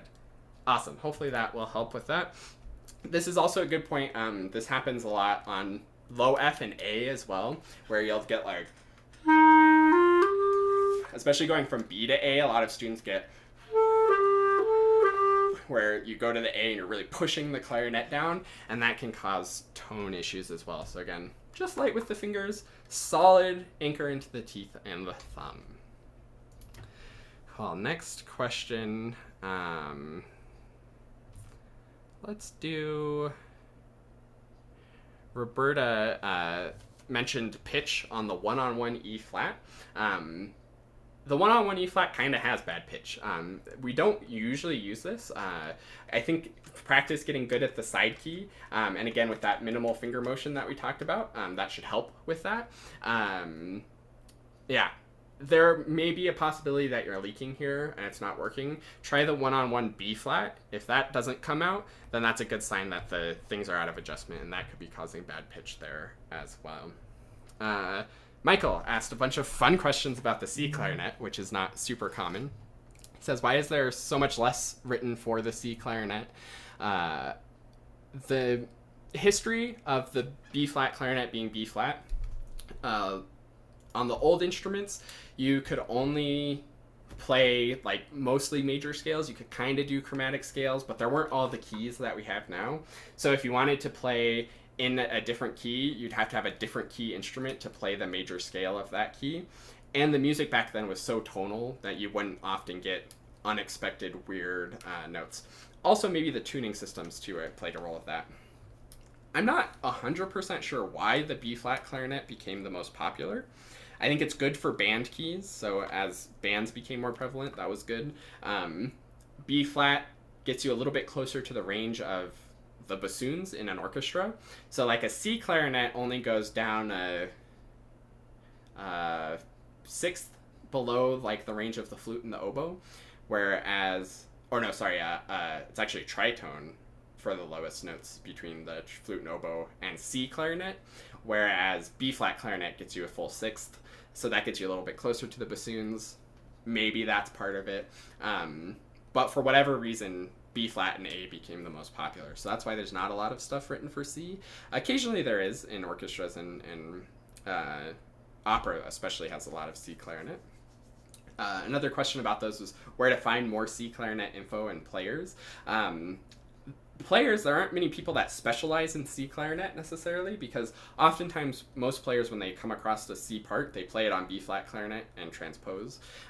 What brands are good C clarinets? The same brands that are good B-flat clarinets, so like your Buffet, Selmer, Yamaha. I think they all make C clarinets, but they're pretty rare and sometimes can be pricey. This is a fun one from Michael also. About this Lefreque. Let me pull up their website so everybody can see. These are interesting little things that I have mixed feelings about. So it's these little metal things that you put between your mouthpiece and your barrel, or your barrel and the top joint. Some people put them all over the place. And it supposedly makes things more resonant because it's like connecting the vibrations. I haven't really tried them, so I can't have a real opinion about them, but my intuition says that it's like a gimmick. I don't know if anybody's tried them and loved them. Maybe it makes a difference. I think the most difference it would make is the difference between changing ligatures. So like, it's a difference, but it's not gonna make you suddenly better. Don't spend a bunch of money on those little metal things and thinking that they're gonna change everything about your playing. I think that for equipment in general, don't just buy equipment because you think it's gonna make you better. Get better on the equipment that you have, and then find equipment that makes it easier to play the way that you want. And maybe those do that. Again, I haven't tried them, so I don't know. But those are my thoughts on that. And finally, he asked, what are the latest clarinet design inventions and improvements? That's a good question. I personally am not a huge equipment nerd. Like I just said, I don't think equipment makes that much of a difference. But there are some cool things. Buffet just came out with the, I think BC21 is what they're calling it. And that's a clarinet that is, it's not actually officially a full Boehm system, but it goes down to a low E flat. So you can play like the throat tone B flat over the break. So that's cool. You can play low E flat, so you can play A clarinet on B flat clarinet with no problem. So that's kind of a cool thing with that. So those are Michael's questions. I got Sarah, Roberta. So David has some good questions about grunts and undertones, which we addressed a little bit. So David says he gets undertones that sound first when approaching certain high clarion register notes from the lower notes specifically. And it's especially difficult at lower volumes when you have to keep the fast air but play quietly. And tonguing is a problem up there. So first, let's talk about the undertones in general. The reason why you get undertones is because you're aiming for the wrong partial of the instrument. So there's different partials. You can play one fingering and get a lot of different sounds.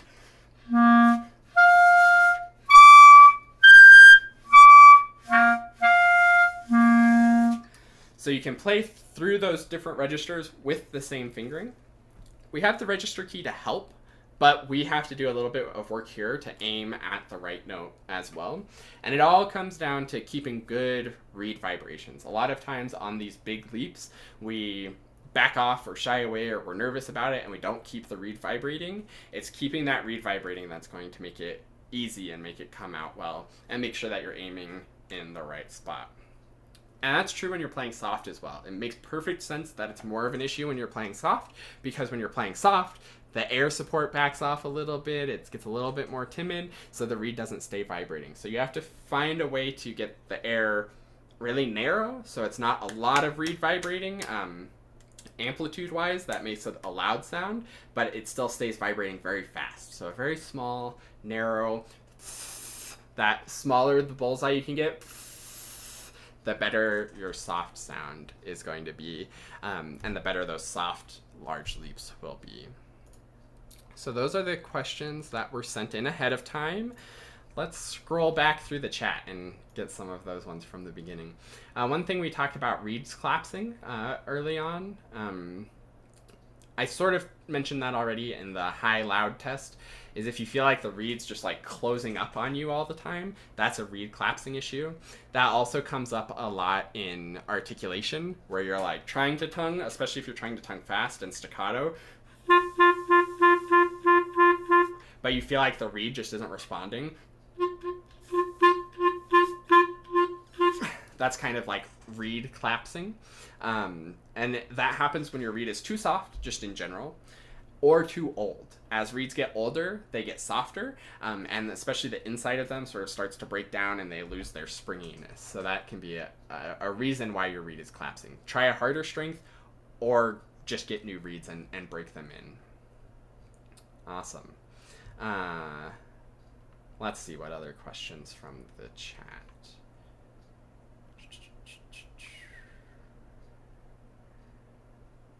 There's the reed collapsing, okay.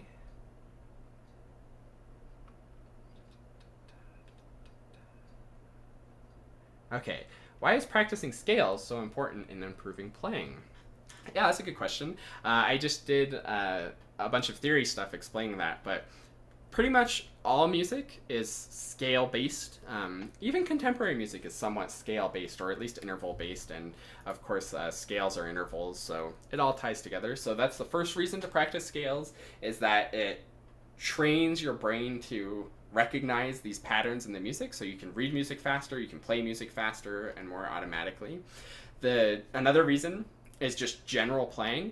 It's really good for sound quality because you're going just one step at a time, so it's really easy to hear the quality of the sound as you move through the instrument and trying to get an even sound across all ranges of the instrument. And for fingers, it's really important for fingers. Playing your scales with a metronome so that you're moving your fingers right on time. And if you think about relaxed, minimal motion, independent motion, and precise coordination as you do your scales, then that's going to set up your fingers to be able to move really quickly and play all kinds of music in a confident way. Ken asks, how much does advancing age affect clarinet playing? That's a good question. Luckily, I'm not that old yet, although I do have a birthday coming up, so I guess I am getting older. But I haven't noticed any of my advancing age affecting my playing too much. But I can imagine there's certainly, if you have arthritis, that can be a problem in how easy it is to move your fingers. It's really important to stay relaxed and as natural as possible as you can if you have arthritis. The other thing that lots of studies say about aging is you do learn a little bit slower. So it takes a little bit of more time for things to sort of sink in, so you have to be a little bit more persistent to get it. That's especially noticeable between like kids under the age of 8. They like pick things up so fast. And then once you're over 25, you start to slow down a lot.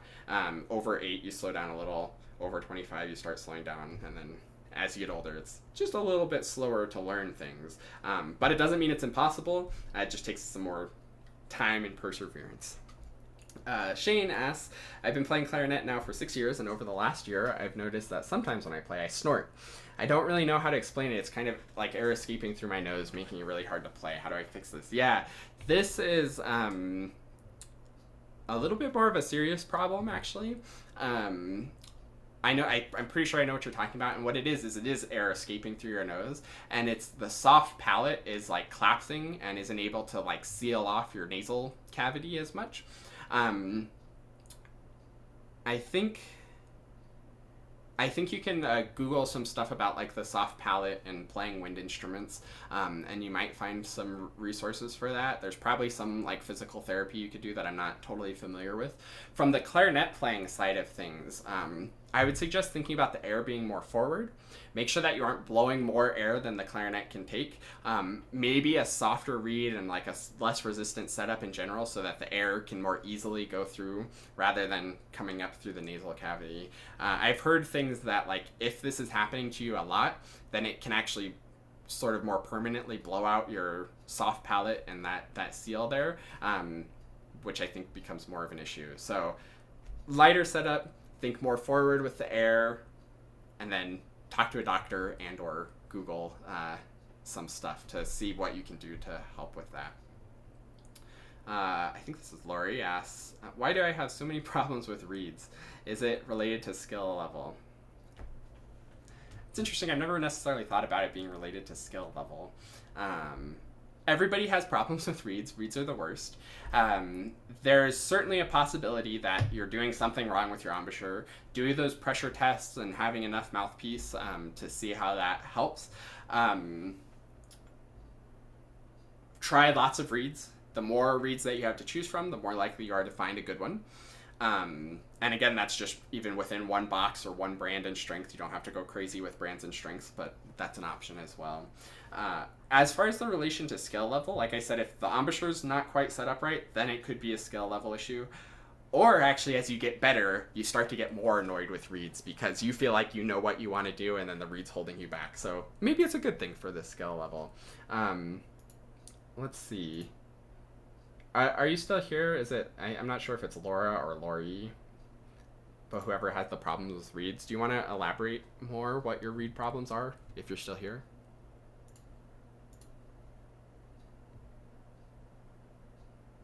Okay, maybe she's not still here. But hopefully you get that on the replay and hopefully that helps. Let's see what else we have. Yeah, and I'm looking through all the personal problems when I asked what your problems are. And I think a lot of these things that will be addressed were addressed in the things that we mentioned, so that's great. Things like clean fingering, we definitely talked about that. Upper register, we just talked about. Getting to be natural over the break, yep, we talked about that. Awesome, awesome. Let's see. What other questions are there in here?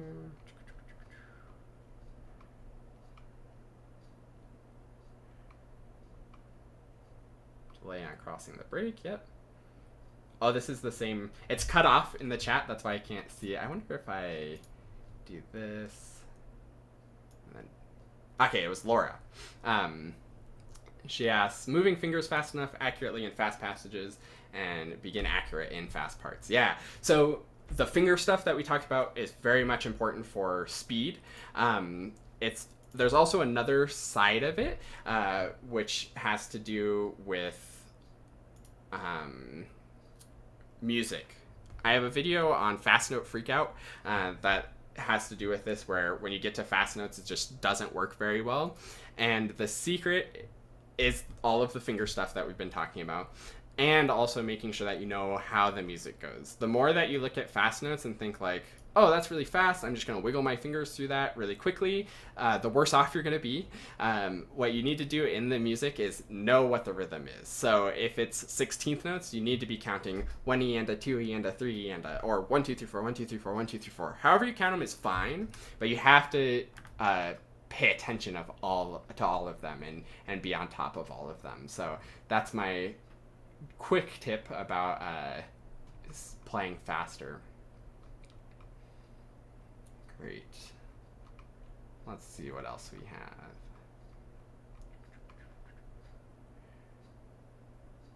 have. Christina mentioned that the Be Natural pads don't always close completely. That could be an adjustment issue. Michelle Anderson has a great video on her Clarinet Mentors YouTube page about adjusting that. So search like Clarinet Mentors B key adjustment or common adjustments or something like that on YouTube, and you should find something that will hopefully help with that. You could also take it into a repair shop too, and they can fix that real fast. Speaking of repairs, this is a general advice that I would give for everybody. Don't go into like the big like music and arts or stores like that for repair. Usually what they do is they take your instrument for like a week or two, send it to a small repair shop, and then you get it back. Try to find a local repair person. Oftentimes it's just somebody like working out of their garage or like really good repair people. And usually you can take it into them. They can do things like the B adjustment really quick. Oftentimes they'll do things like that for free because it's just so quick and easy. And you don't have to be without your instrument for weeks. Marilyn asks, why do I think I sound fine when I'm playing, but sound horrible when I listen to a recording of my playing? Oh, that's a good question. I can relate to that. There's a couple reasons. One, when you're playing, you're so focused on playing that you can't listen to yourself fully. And two, when you're playing, it actually does sound different because you're hearing the vibrations going through your head, and it's very close to you, whereas a recording is somebody far away, not in your head, so it's going to sound very different. If you can make a recording of yourself that you feel like you sound good in that recording, then that's excellent. But it's very normal that you just notice so less mistakes or so fewer mistakes when you're actually playing, and then in the recording, like all of them stick out really bad. Which is why recording yourself is really good for everybody to be doing. Shane asks, that was the air escaping that I got. Tracy, how wet does your reed need to be for the best sound, and is it better to put in your mouth or in a cup of water? So there's no rule about how wet it needs to be. A little bit wet is better than not wet at all. There is the possibility to go too wet. You don't want to like soak your reed in water for 30 minutes and then play on it. That's too wet. What I do, I just use my mouth. I stick it in my mouth while I'm putting my clarinet together, so like 30 seconds, and then put it on, and that's usually fine. I also find that the moisture it needs to vibrate, it'll sort of get from playing over time. You don't want to just throw a dry reed on and go from there, but as you're playing, it'll sort of get however wet it needs to be. The mouth versus the cup of water is interesting.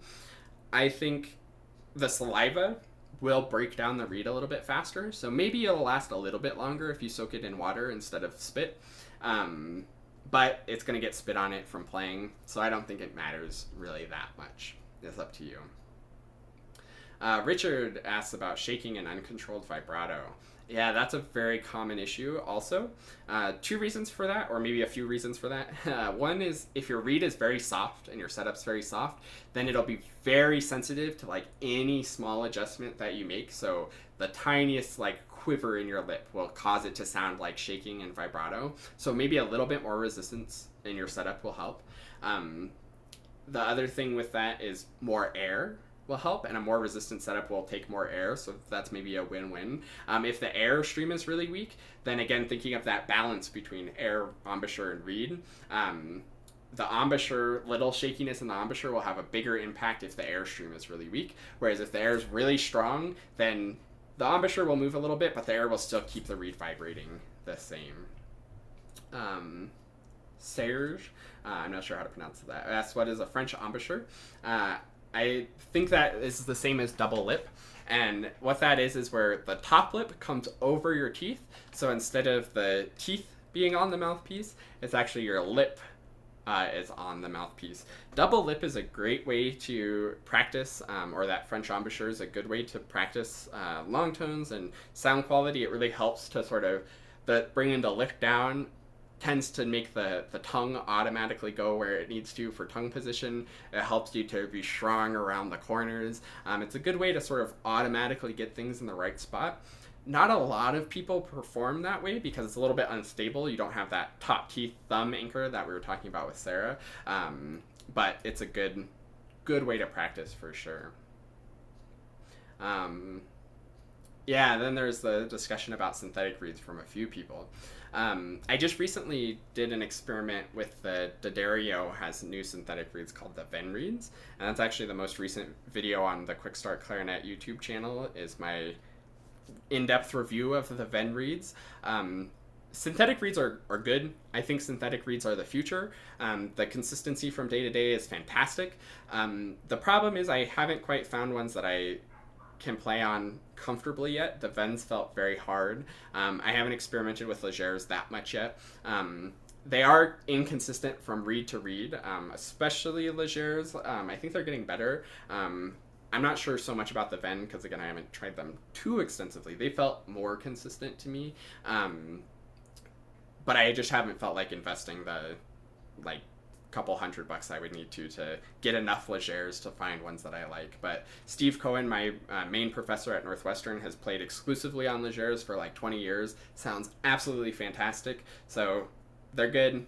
I think they're the future. I don't play on them just yet. Yeah, and they do take a little getting used to. I definitely recommend if you're going to switch to synthetic reeds that you play on them for like a month and pretty much mainly on them to get it comfortable and to adjust to them. Speaking of reeds too, if you're trying new reeds, even if you're trying a different strength of the same brand, don't do that in like the same session. What I mean by that is if you're trying to go from like 3s to 3.5s, let's say, don't warm up on a 3 and then put a 3.5 on and judge the 3.5 based off of that, because your air and embouchure is going to be warmed up and comfortable with where the 3 is, so of course the 3.5 is going to feel terrible.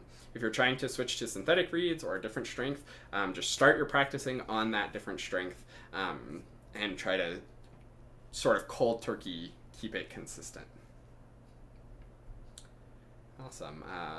Bunny asked, do synthetic reeds naturally produce flat sounds? Yeah, so this is, I think, a common thing that synthetic reeds tend to run a little bit on the harder side, which actually generally harder reeds are a little bit sharper, softer reeds are a little bit flatter. But if you're playing too hard of a reed, then you'll naturally get airy, fuzzy sounds, so that might be what you mean by flat sounds. If the pitch is actually flat, then maybe it's too soft. So that's probably more of a strength issue than the synthetic reeds necessarily, or just not getting used to the synthetic reeds. Irene asked, why is reed placement more finicky with synthetic reeds than with cane? That's a good question as well. I haven't thought about that too much, but I have a couple suspicions. One, synthetic reeds are actually very precise because cane, like the density of the cane varies from like place to place in it more than the synthetic material does. The synthetic material still does, but they're very precise with how they're machined and the balance of them. So if you take a perfectly balanced reed and it's not perfectly where it should be, then you're going to have response issues. Whereas with cane reeds, it's just like, maybe you just think it's a bad cane reed, but it's not on the reed right for where it needs to be positioned. I also think potentially the cane reeds are because they're like bundles of like little tubes of cane is basically what they are. They're less sensitive to the placement because those individual bundles can sort of vibrate and smooth things out, whereas the synthetic reeds are much more one piece and don't have as much forgiveness in terms of that. But it's true that synthetic reeds can be a little finicky with where you're placing them. I found that with Legers and the Vens. I haven't tried any other synthetic reeds yet, but I probably will at some point. Donald asks, what is the position of the bottom lip? This is a good one. The mistake that people tend to make is either in too much or not enough, but usually in too much. And you get sort of a rounded chin when you're in too much, and this is squishy, and then you get a fuzzy sound.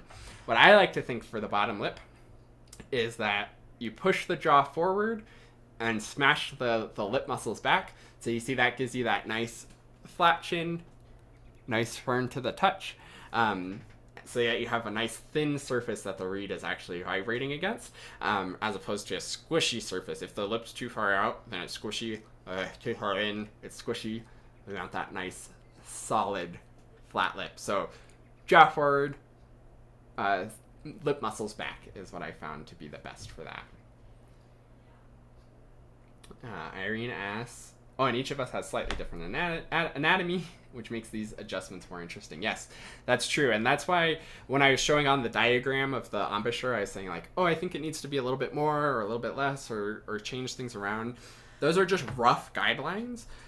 Always use the success formula as your guide. Know what you want to sound like. Experiment a bunch on simple long tone exercises to find what gives you the sound that you want. That's the best way to figure out how to play. And if you can think about the tone equation of the reed vibrations and the resonance to sort of shape your sound and get you closer, then that's great. Lori asks, is it okay if I hear a whistle when I do the bullseye? Yes, that's actually good to hear a whistle. Not like like we don't want a real pitched whistle, but a little whistling. That means that the air is going really nice and fast, and that's good. Yvonne said I can't do the bullseye with the clarinet, but without works okay. Are you still here, Yvonne? Do you want to dive into that a little bit? Feel free to unmute yourself if you're still here.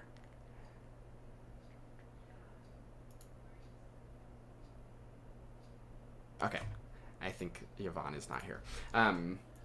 But if you can do the bullseye good on your hand, but it feels weird on the clarinet, it's probably just because it's different than what you're used to. So you have to experiment with it a little bit. It's possible to go too high when you're on the clarinet too. So just experiment, find that sweet spot. Again, it maybe even doesn't necessarily have to feel like you're hitting the bullseye to you, but if it's getting the sound that you want, then that's good.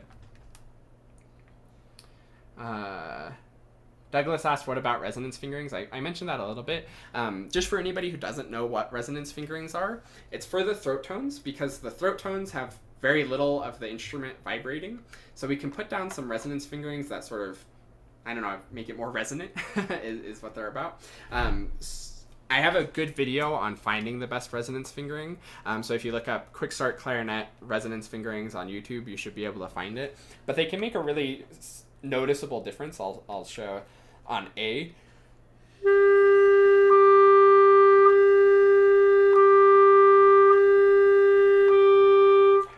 So you can hear when I put those fingers down, it's like a much more focused sound. Maybe the pitch is a little bit better.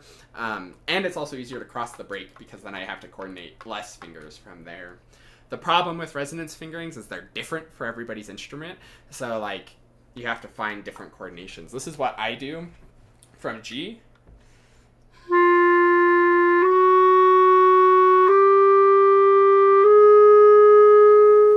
And I'm moving my fingers further away so you can see which keys I have down for my personal resonance fingerings, but it's probably totally different for your instrument. Irene asks, I'm feeling a bit overwhelmed by all of the things I must be aware of. How do I prioritize in my practicing? Take a strategy session with me and we can get you pinpointed. No, I'm just kidding. The thing in your practicing, like I mentioned with the success formula, be specific and go with like one thing first. I think air or embouchure, somewhere in that area with the sound quality is a good place to start. And then you can work on the fingers, and then you can work on the tonguing. But pick one thing. We can be much more productive, and I think this is a good life lesson too. We can be much more productive if all our energy is focused on one thing rather than many, many, many different things all at once. Break it down, and this is sort of what the next generation clarinet method is all about, and sort of my general teaching philosophy is you break it down into small, simple things, get those simple things going really well. I think that's like the third or fourth time I've said that now. And then you can start to piece it together. It's complicated when you're doing everything at once, but each step is simple. Then once you get those good, you can put them together.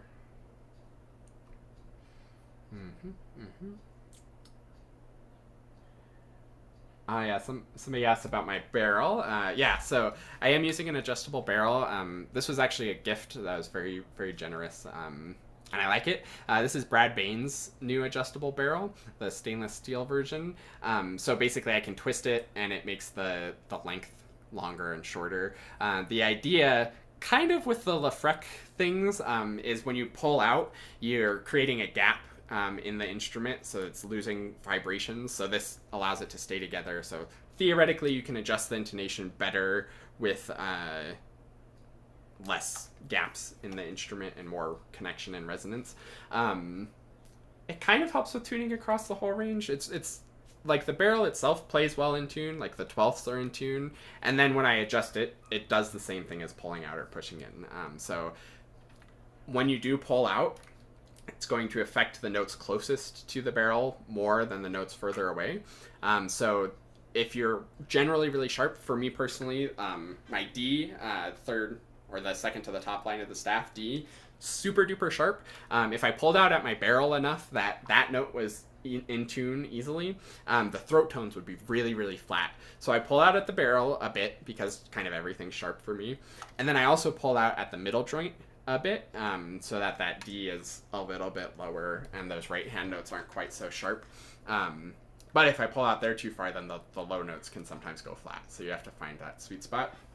And then you might say, well, then I need like an adjustable middle joint too, because I actually, like right now, you can see I have a little gap there. So like, I guess I'm losing resonance. Maybe pulling out there and then doing the Lefreque thing there, maybe that would do something good for me. There are also tuning rings, so you can actually put like little rings in there that keep it connected as well. But like, don't stress about tuning rings unless you're like very professional. I don't have tuning rings even, so. Great, good questions. Let's see what else we have.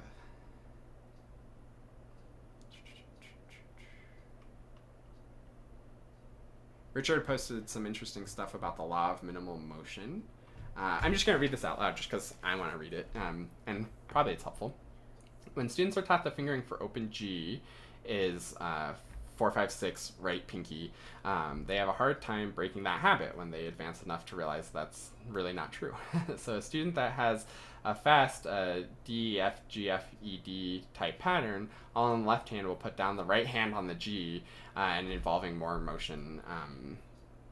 This pattern is a simplified example, but is one of the habits I have had the hardest time getting high school students to fix. The most difficult case can cause hundreds of extra finger motions in their all-state music because they want to put down their right hand every time they do a throat tone. Yeah, that's an interesting point too. I think sometimes it is good to teach right hand down on the throat tones, but even with my beginner students, I always just teach the general concept of resonance fingerings, with the caveat that sometimes in fast music you can't use the resonance fingerings. So yeah, that's a really good point. Let's see what else.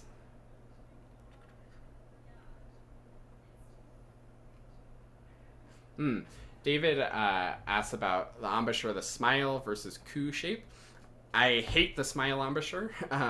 The smile embouchure is maybe like an old school way of thinking of like a really strong embouchure, and like kind of a biting embouchure, because when you smile, the lips automatically come together, which is going to put extra pressure on the reed. I'm much more of an ooh.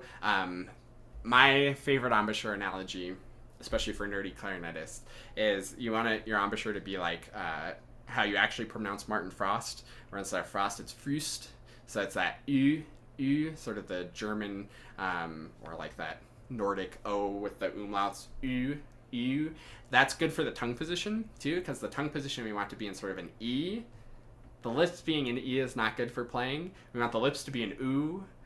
U is not good for tongue position because it's too low. So you want the E tongue position and U embouchure shape. Good. Awesome. Okay, we're almost to the end of the questions in the chat. This is great.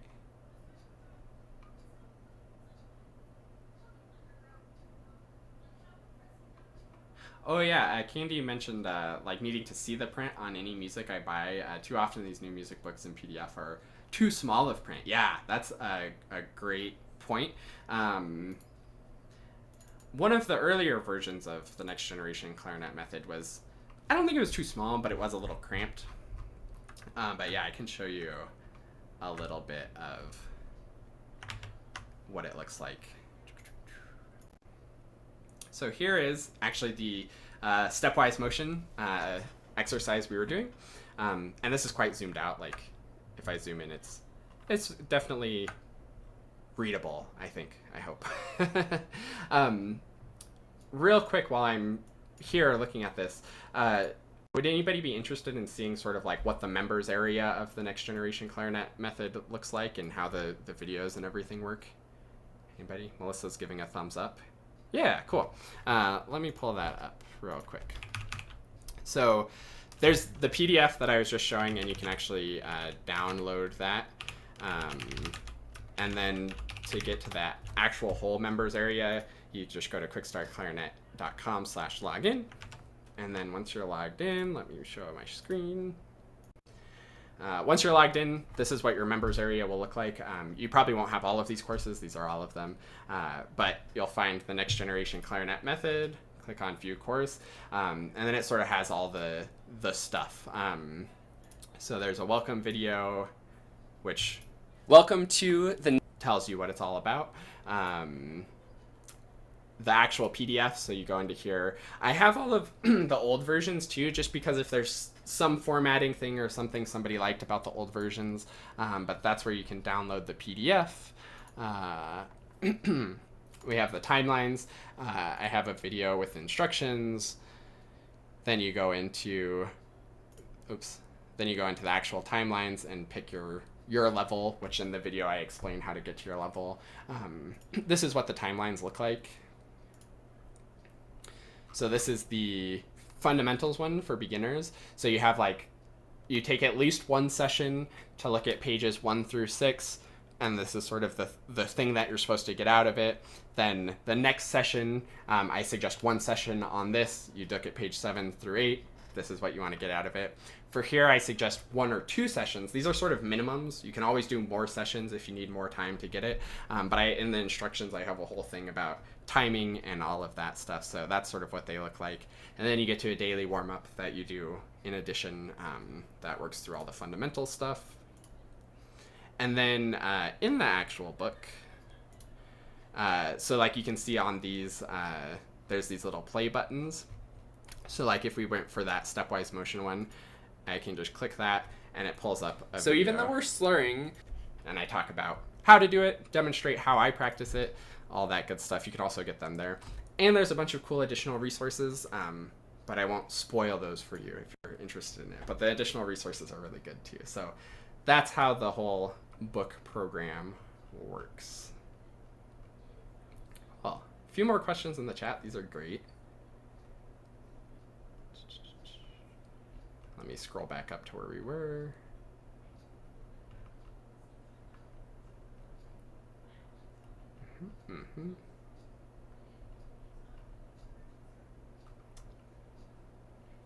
Okay, there we go. We're at prioritizing practice. Oh no, actually, I think that's another one.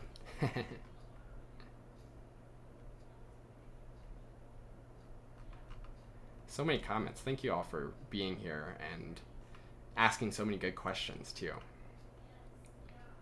Okay, there we were.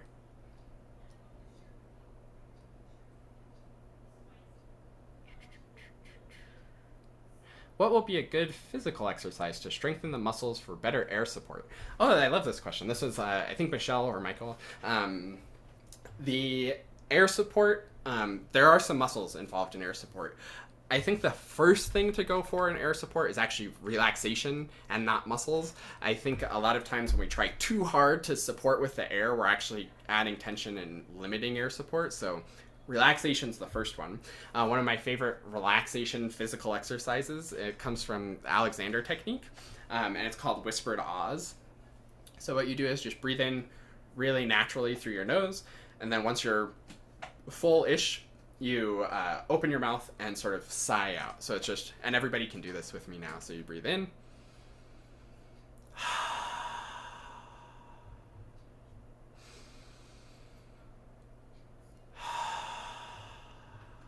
And the goal here, and this is kind of a general idea of Alexander technique, is you don't want to be just doing things automatically. Sometimes we think, oh, I'm breathing, I'm thinking about breathing, so and you like try really hard to breathe. The point of Alexander technique is kind of like meditation and body awareness. So you want to do it as naturally as possible and just sort of observe how it goes. So that's a great way to start being relaxed. Then for actually building up strength, because it is important to build capacity, you want to do some very simple exercises, just like in for 4 and out for 4 is my favorite go-to one. There's a book called The Breathing Gym. It's by 2 tuba players, so they definitely know what they're talking about when it comes to air. Tons of exercises in there. The in for 4, out for 4 comes from that. But all you do is breathe in for 4 counts, out for 4 counts, but trying to move as much air as you can. And remember that the more relaxed you are, the more you're going to move. So we can try that real quick. So we'll get a beat going, and we'll go in for 4 and out for 4. So in.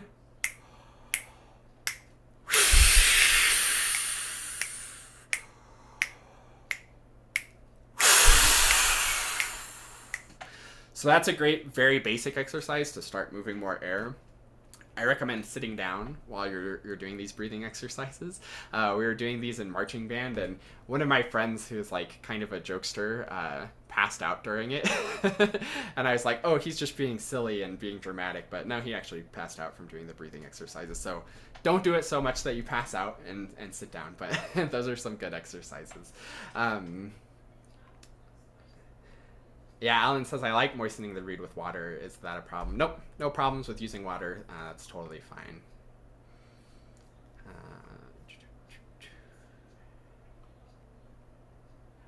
Lots of people saying they got a lot out of this, so that's really awesome.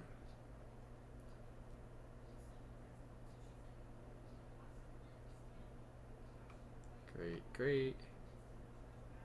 Yeah, Ray posted some other good resources.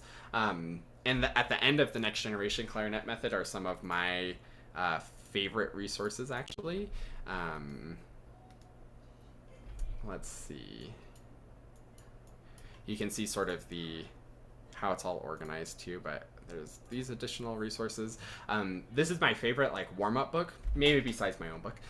But the Galper tone technique and staccato is really good.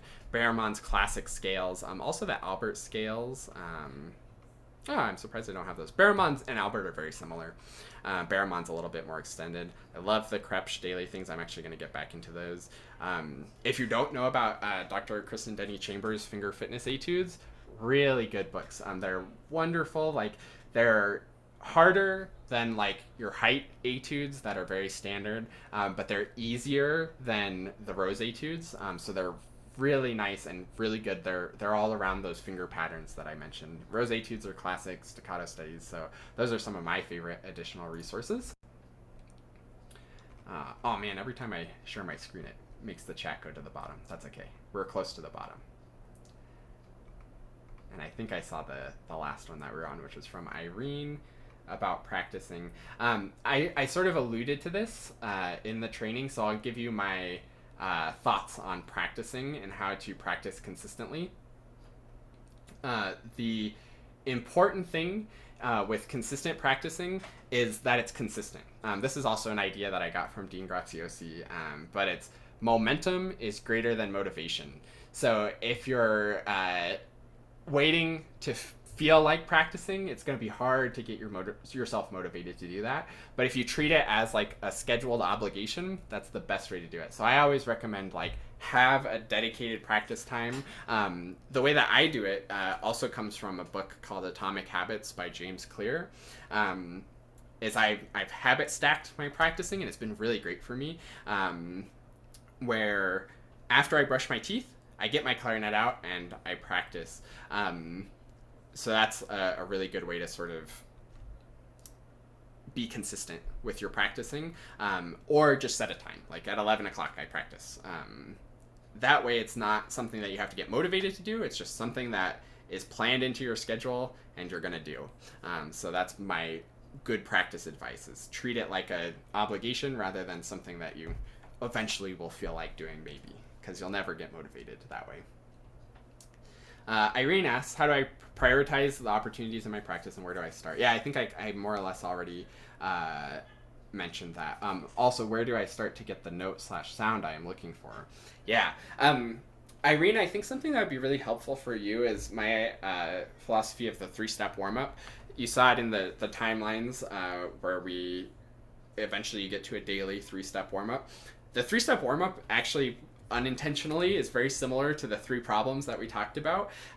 So you do long tone exercises for your sound quality, and you can do any notes. You don't even have to know formal long tone exercises. You can just play whatever notes you want and just work on sounding good on them. That's the first thing I do every time I practice. Technique is the second one. That's all about the fingers. So practice some scales to work on good finger motion, all the good things that we talked about today. And then articulation is the third one. So do a very simple articulation exercise. And I think the way to prioritize these things is to be really intentional about the simple things again. Do just 1-note long tones and get the sound that you want.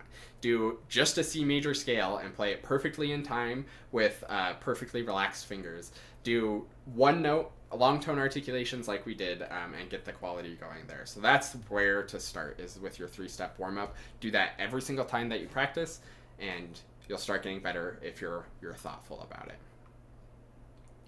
it. Steph asks, I have the problem in the opposite direction, coming down D, C, B to B flat, then doesn't play well. Yeah, so this might be a little bit of the clarinets moving too much. The other thing that happens here, this is another idea that I really love to talk about, is that you're aiming the wrong way with the air. When we sing and we're descending, T, T, T, T, T, T, T, T, we have to sort of relax, things sort of drop when we're singing, and that often happens when we're playing as well. So if you're playing those notes, and you're thinking he, he, and you're sort of dropping, then you're going to have a really bad sounding A when you get there. And it gets that sort of honky, squawky. Also, if you actually move your head down, that's a common thing too, where we're thinking down, so the head goes down, then that changes the embouchure. So what you want to do instead is stay steady with your head, stay steady with your embouchure, strong air, and think the opposite. So as you go down, think about keeping the support up.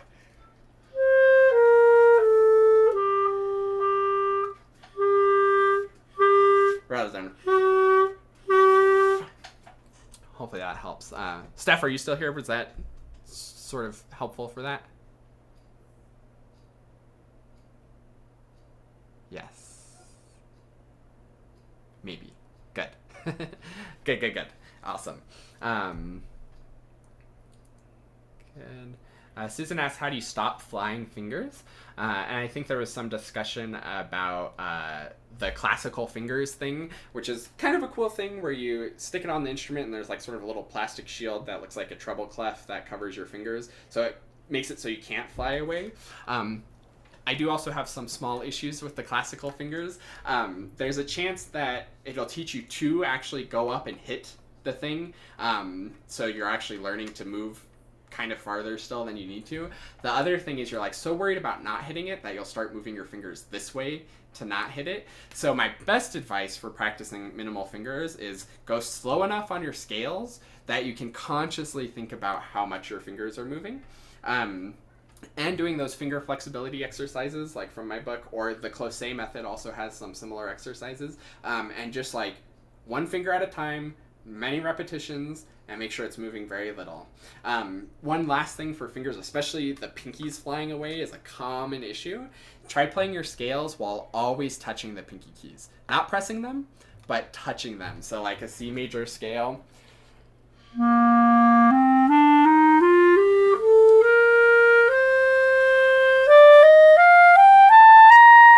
So my pinkies are always in contact with those keys so that I can't be flying away, because that's the tendency. Lorraine says, my teacher is always on at me about opening the throat. I don't really get it. Is there anything you can tell me to help? Yeah, that's a good question. I think opening the throat is good advice, and that's something that I don't talk with my students about that much because it is kind of abstract, but I've been exploring it in my own playing, and I have noticed a difference.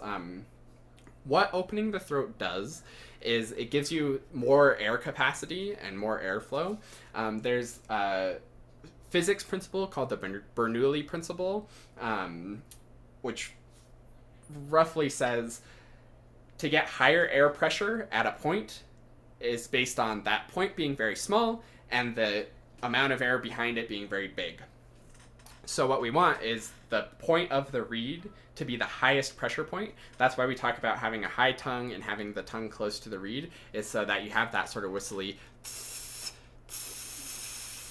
that nice high pressure air right at the point of the reed.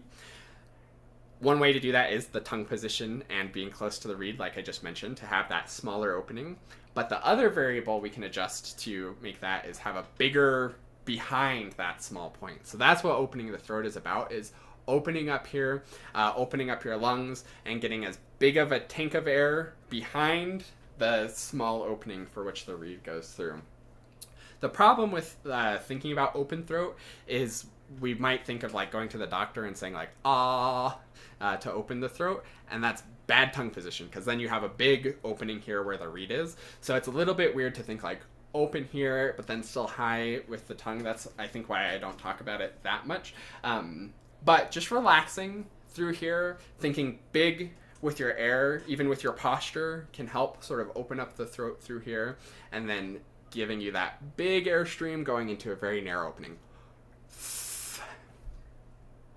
Hopefully that helps. Lorraine, are you still here? Is there anything I can help clarify more with that? I don't think I see her. Oh, yeah, she is. Was that helpful, or do you have any other questions about it? You can unmute and if you want.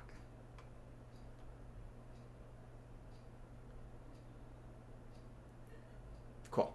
I'll assume that worked. Oh, and there was some mention with the C clarinet stuff that it's good for klezmer and jazz stuff. And yeah, that's initially, I think it was Michael who emailed me about that. I was like, he said that he recently started playing on C clarinet and is enjoying it much more. And I was like, that's weird. Why would that be? But if you're playing in jazz or stuff that's like by ear, or people are talking about chord changes and you don't have to transpose the chord changes, then I can see good benefit for that. Great. Jody asks, when you play softer, to stay in tune and resonant, teachers often use the nozzle metaphor. I get it, but where does the narrowing happen? You're still doing all your abdominal support, you're holding your embouchure the same, so where is the change? Yeah, that's a great question. This is a little bit mysterious in general.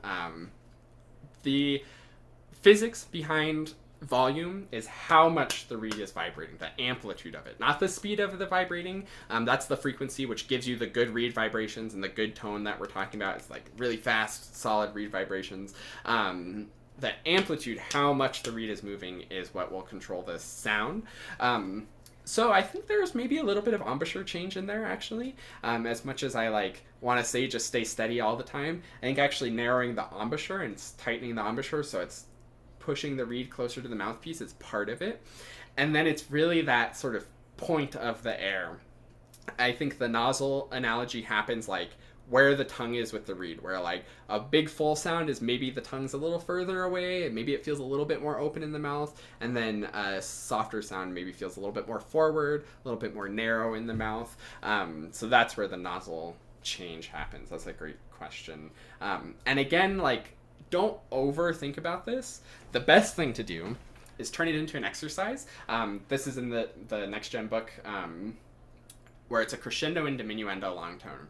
So what you do is start super duper soft, get as loud as you can, go back to soft, try it with a tuner if you want to try really hard to get it just right. But just sort of feel it out and make sure that the sound is good and resonant on both extremes.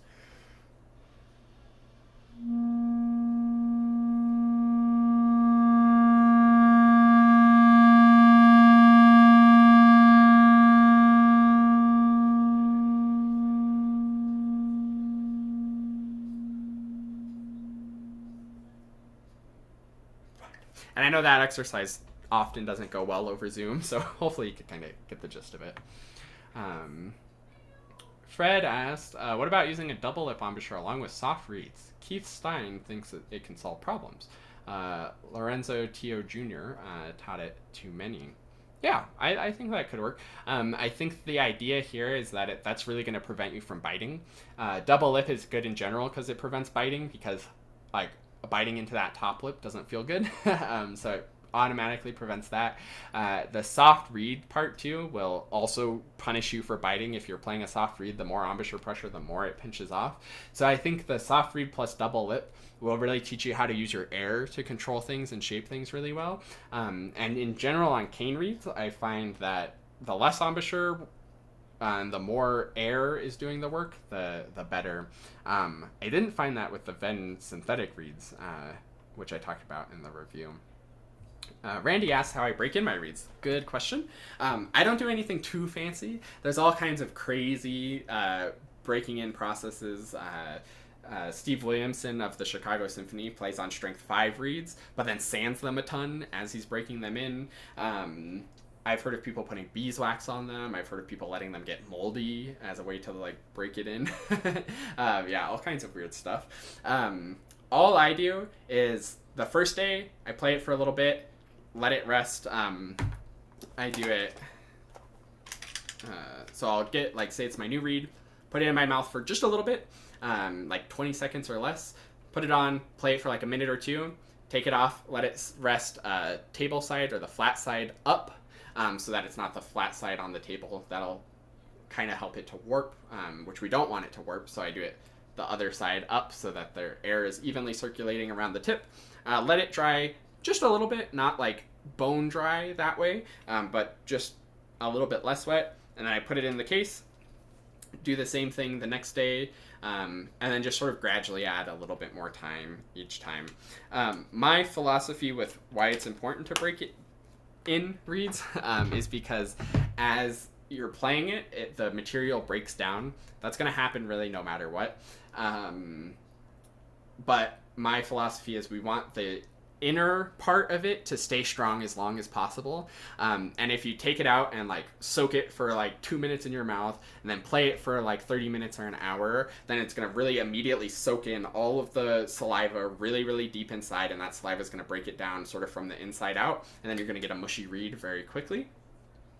So by playing it a little bit, the saliva soaks in a bit, but it only soaks into the surface and sort of breaks down the outside and seals it up, so that the inside stays nice and springy. That's my, like, not super scientific probably, but that's my philosophy. Same thing with like the sanding that people do. The idea there is like the sawdust seals in the holes so that the saliva doesn't soak in so much.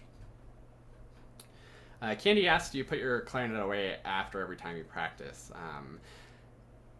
And notices that the keys tarnish if you leave it out. Yeah. It's probably okay to leave it out. If you have a wood clarinet, leaving it out, especially if there's any temperature changes in your house and the heat's coming on in the winter or air conditioning in the summer, that increases the chances of cracking. If you're leaving it out, it increases the chances of it getting knocked over and breaking. It increases the chance of dust building up in it. But it's probably not going to be the end of the world. All of those things are fixable, even the cracking. So there's kind of some give or take there. The keys will tarnish, obviously, if you leave it out. I personally put it away every time, but I would probably practice more if I left it out all the time. Leslie asks, when trying for a good soft piano sound, how important is control from the lower abdomen? You mentioned creating a small airstream is a technique. Yeah, so the abdomen support all goes into that Bernoulli principle of trying to make as big of a support back here as possible. And that can definitely help when you're trying to be super narrow and nice, strong pressure air, keeping the reed vibrating at that very soft level. Pushing out with the abdomen and trying to keep this nice and big is really useful there. Yeah. Cool. Jody says, tongue tickle, yes or no? Do you want to elaborate on sort of what you mean by that, Jody? Sure. Sometimes when you're trying to tongue at the tip of the reed, it tickles your tongue. Some people say that's a good thing, that's what you're aiming for, and some people say, no, that's a bad thing. It should never tickle your tongue. So what's your view on that? Yeah, good question. So you don't want to be coming to the tip of the reed. Like if the reed's vibrating and your tongue's here and it's sort of like scraping against it, like that's not what you want. But I imagine you're coming here and it's like little vibrating against it is sort of tickly. Yeah. You want to, like, if there's still tickling happening, then it means the reed is still vibrating. So it means that you're not quickly enough putting enough pressure on it. And that's where you might get that sort of like lazy or mushy articulation, where it's sort of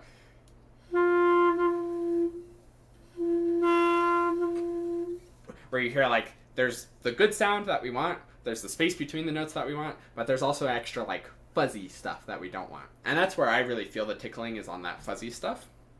It's good to practice the tongue tickles to get that fuzziness and have the control over being able to put your tongue on lightly enough to get that. It's a great way to practice not having too thuddy of articulation. But when you're actually tonguing, you want to be fast enough to put enough pressure on the reed that it fully dampens the vibrations of the reed so that you get clear and no like fuzzy tickly stuff in between. So it's a balance between light enough but not too light. Does that make sense? Good.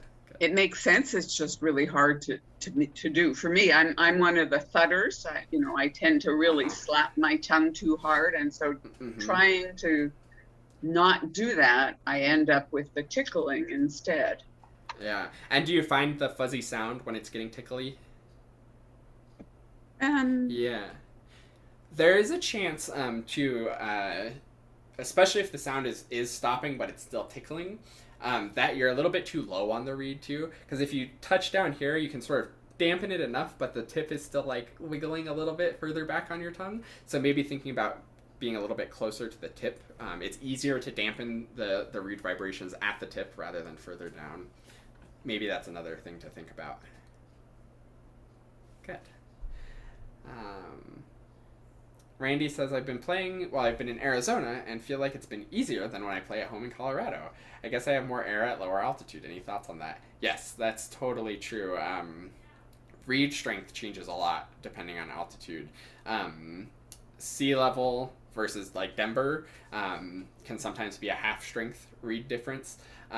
Humidity can play a role. When I went to Florida, my reed quintet did a residency in Florida in March, and it was kind of the perfect combination where the altitude made my reeds easier to play on, but I think the increased humidity made them not too easy to play on and not too soft. Like they were sort of soaking up some more and gave them a little more bulk, but the lower elevation made it easier. So like I really liked my reeds in Florida. In Arizona, the dryness might make it easier too, but certainly the elevation makes it easier. Makes your reeds lighter, at least. Sometimes that can be a problem if your reeds get too light. Playing at elevation is also a problem because your reeds get too hard. Yeah. Alan brings up an interesting point that I want to unpack a little bit. He says, record yourself and then play it back slowly. Find the mistake and practice it over and over again until it's perfect. I think that's great. Recording yourself and slowing it down is great. And that really helps you to find the mistakes. The one thing that I would like add to that is don't just practice it over and over. There's that saying that like doing the same thing over and over and expecting different results is the definition of insanity. So don't just do it over and over, do it different. If it's like going too fast, then go slower. If your fingers aren't coordinated, then do like a snappy fingers exercise, or there's ways to do it differently, and that will make your practicing much more efficient than just like banging your head against the wall, doing it over and over and over. But I like the recording yourself and going slow to find the mistakes, and then the more creative you can be about fixing the mistakes, the faster they'll get fixed. Yeah. Ken asked about the effect of aging on air support. Yeah, I think you could tend to lose air support. But I imagine if you're like, exercising and doing all the good stuff that they say to do, then that probably helps. Playing clarinet's probably also good for your air support as you get older. Elka asked about fixing undertones. I think we more or less addressed that. That's a common one. Keep the reed vibrating. Make sure that you're aiming in the right spot. Serge asks, I check with the tuner, and when I go from lower notes to higher notes, I have to change the angle to keep the pitch right. I move my clarinet up and up as I scale. That's interesting. We want to stay as steady as possible, especially if, like, let's see, up, if you mean up like this, then you might have a problem of, like, if you were to do big leaps, like that gets a little ridiculous. If you mean up as in more, that also gets ridiculous.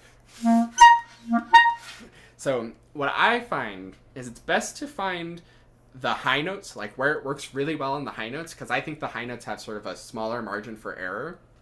Find what works well on the high notes and keep that through the whole range. To elaborate on that just a little bit, on the low notes, you can really sort of get away with whatever.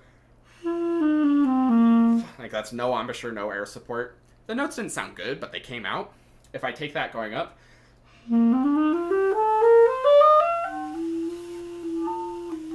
it gets really bad undertones really quick. So if you can find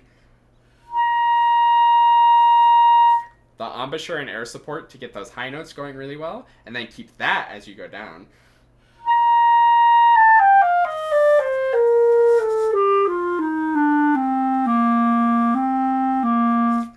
it also makes the low notes sound better. So that might be something to play around with.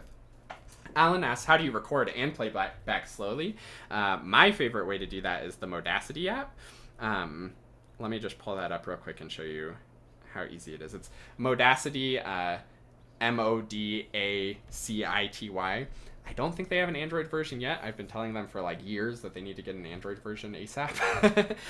But it's really great. So this is what the practice space sort of looks like. Then you can just record. Oops. And then you record it, whatever. And then you stop. And it automatically plays back the recording, which is great, because I would use a recording device all the time, or even my phone, and record while I was practicing, but never listen to it, so it didn't do much help. So this plays it back immediately for you. And it also has these little arrows where you can slow it down, which you can't hear, but you record it, whatever. So that's a great, easy way to do it. You can also use the Audacity app. They're kind of similar, Modacity and Audacity. Audacity is a free sort of audio editing software. It's a little bit more complicated in Audacity, but you import it into your computer, change the speed there, and then you can listen to it. Yeah. David asks, how much time do I spend on daily practice? Not as much as I should, probably, I guess. Lately, like since I graduated school, and especially since the pandemic, and I haven't had much stuff to practice for, I usually do, like during the weekdays, I'll do like about an hour to an hour and a half is my sort of general amount of practicing. Since the start of this year, I made it my resolution to like practice after I brush my teeth, and that's helped me to practice much, much more regularly. So I think that's probably where I'm at now, is like maybe 1 or 2 days off a week, and then about an hour and a half each time. The least I was practicing was probably right after I graduated, or actually right after I graduated undergrad. I got married that summer and then moved to grad school. I don't think I practiced at all for the month of July. But taking breaks are good, and there's nothing wrong with that. While I was in school, I would play like 2 to 4 hours in rehearsals per day, and then at least 2 hours of practicing on my own. So that was when I did all my practicing. Lori asks, how do you do very fast vibrato? Is it the lip, jaw, or the tongue? I think jaw for vibrato, especially fast vibrato. You can do air vibrato where you change the air support, but that doesn't work well fast. So if you want really fast, do jaw vibrato. Candy says, I use Fibrocell. Works great in any group, but I don't tell anyone else that is what it is. Yeah, Fibrocells have a bad reputation. I've never tried one. They might be okay. And if it works for you, that's great. The metal looking thing next to my mouthpiece, I think you're referring to the ring on here. This is like what makes the barrel adjustable. And it's just so that the barrel can be adjustable. I think the stainless steel, because there's a stainless steel version and a rubber one. The stainless steel one felt like just a little bit more bright and responsive to me. So that's why I got that one.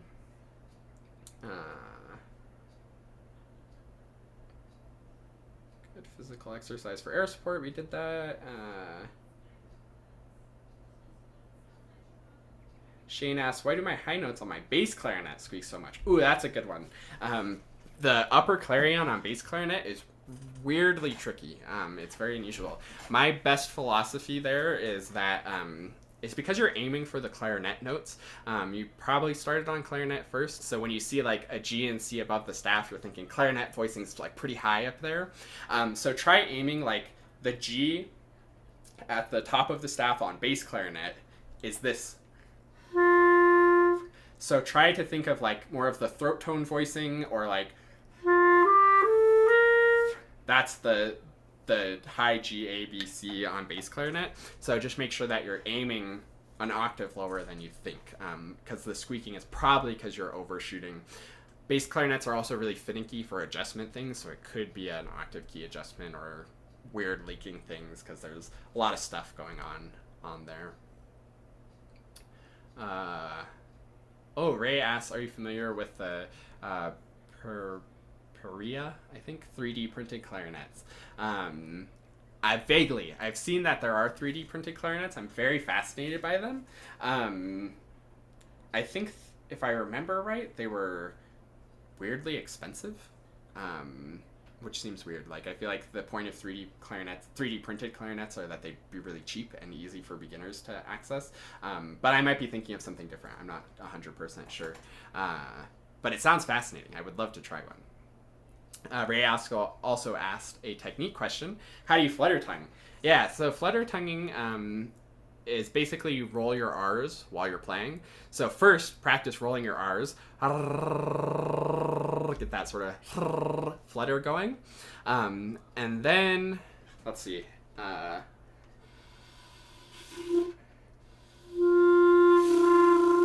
Yeah, I think for this one, I start with playing and then try to add the fluttering in.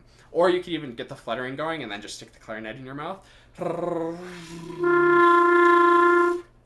But you have to figure out how to like keep the flutter going while the clarinet's actually in your mouth. Growling is a similar effect, and for that one, you're humming while you're playing. For that one, I really like to get the hum going first and then start blowing, so I'll...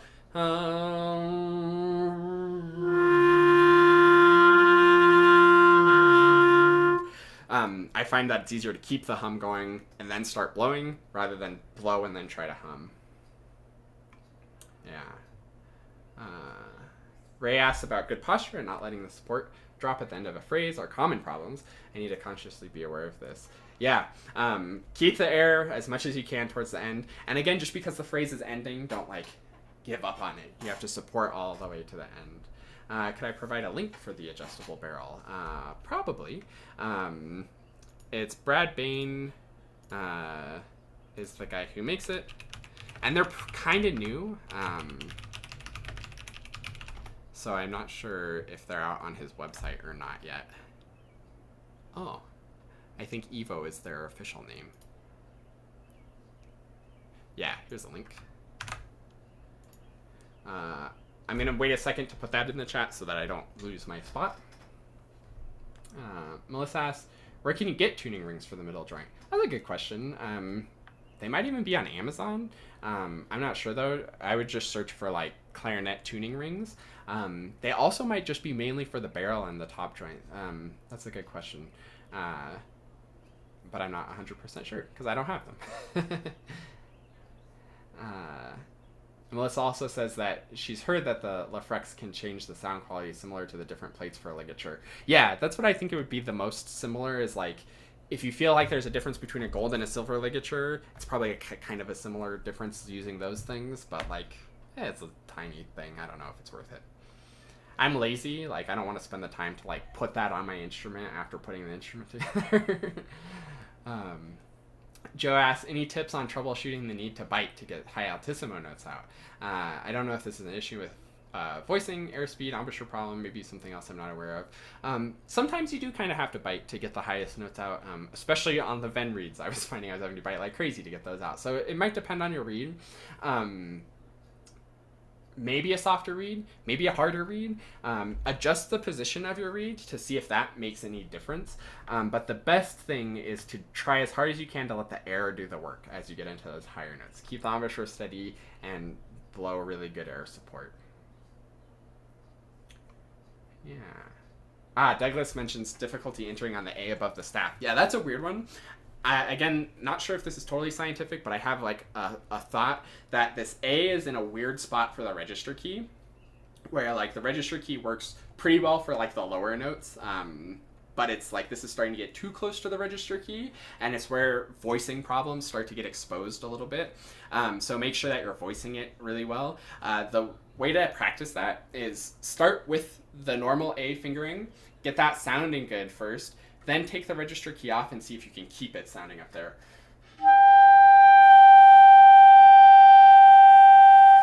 And then try starting without the register key, which will be really hard.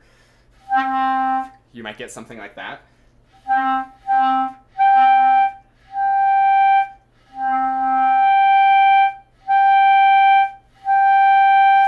So try that a few times to see if you can enter well without the register key.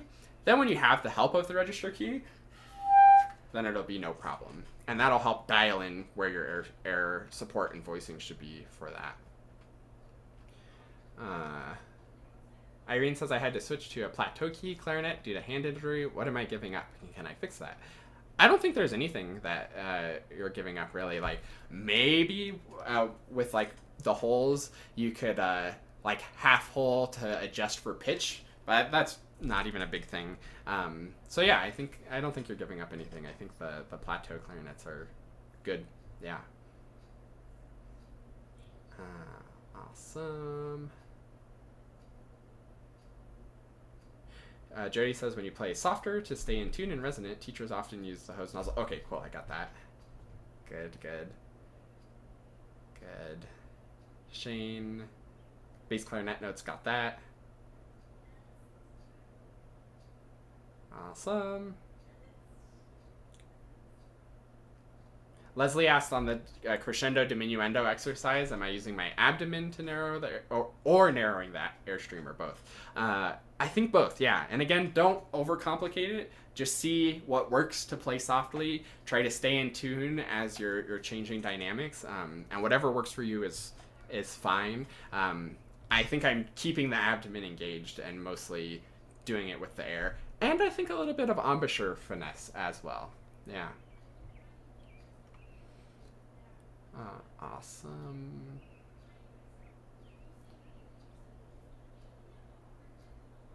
Oh, Ray mentions the Tonal Energy app. Really good app. Yeah, lots of analysis and good tuner. Great stuff. Lorraine, does the position of your tongue when tonguing depend on the register in which you're playing? Good question. So I'm going to say no. The answer is maybe. There might be a little adjusting that happens with the tongue. And this comes down to the voicing stuff. The problem is, I think if you think about changing, you'll change your tongue position too much. So I think about staying steady, think about keeping the reed vibrating good, think about minimal tongue motion always when you're tonguing, and I think that's going to be the best bet. In actuality, yes, it probably does change a little bit, but if you think about changing, you'll change too much. Michelle or Michael, what will be the best way or method to breathe in very quickly without losing the embouchure? Yeah, try to keep your embouchure set as much as possible, but make sure that it's a relaxed breath in. When we're playing, if we try to breathe in through that small opening, it doesn't work at all. So you need to open up enough that it relaxes. And the goal is to have as little sound as possible. So if you have like or anything like that, that's tension. Try to just keep it. The whispered ahs are a great way to get used to feeling that change. So again, that's the breathe in through the nose. That exercise is good to feel that exchange. Awesome. Ben says, I'm working on something which calls for going from the first B above this, like over the break, I think, up to an E. Having a time getting the E to come out with the standard fingering. Is there an alternate that will work better? Oh, that's probably up to the Altissimo E. Nope, I don't think there's any good tricks there, fingering-wise. But support-wise, support really well on the B and relax a little bit more than you think you need to on the E. So it's just relaxing, but keeping the air going.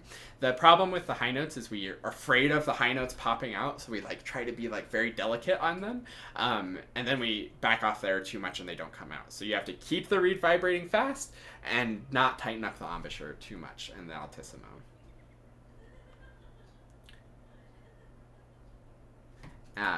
Here is the link for you, Laurie, for the, to everybody, for the adjustable barrel.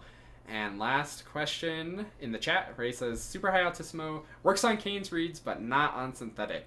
Yeah, I have had that problem really bad on the Leger, or on the Venn reeds. And I actually have that problem on Leger a bit as well. The reason why is, it's because the reeds aren't like holding up enough to, or they aren't getting vibrating fast enough. I feel like the synthetic material has less sort of vibrating potential than Kane does, so it's hard to get it vibrating fast enough up in those high notes. So that's my best guess for that. But I have also found that to be true and agree that that's tricky. And I think last question, because I have a lesson in 2 minutes, which has been great. You guys really filled up the Q&A. That was awesome. I'll cancel all my lessons and we can just go all day next time. Joe says, I play E-flat clarinet. Any tips on what things to keep in mind when playing E-fur? Nice. Since everything is smaller, especially the mouthpiece. Yeah, good question. You are actually exactly right. Just think smaller. The air is smaller, more narrow, more focused. The embouchure is smaller.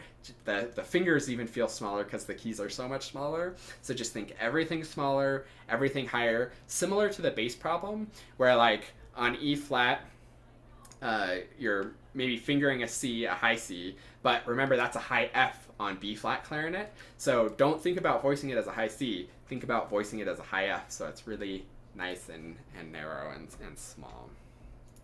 Awesome. Thanks so much, everybody, for being here. I am going to, one last time, especially put the link to my book in the chat. So if you're interested in that, click that link, check it out. It would really mean a lot to me. Like, seeing people get it and seeing it helping people is really meaningful. I've gotten lots of emails from people saying how much they like it. I didn't mention this earlier, but I have like a 30-day money-back guarantee. So like, if you don't like it for any reason, just email me. I'm like very forgiving about refunds. I'm not like, oh, you got to give me a good reason or anything dumb like that. But I have sold like over 160 now and like haven't had anybody ask for a refund. So if you're interested in that, like really, I encourage you to check that out. Thanks so much for being here. It's been really, really fun. I always love doing these. Oh, and real quick in the chat, I kind of like this idea of like fixing your clarinet problems. And it got me thinking like I could probably do other ones of like fixing your rhythm problems, fixing your musicality problems. Would people be interested in that? Just let me know real quick in the chat if that sounds like something that would be a fun. Yeah. Good, good. Cool.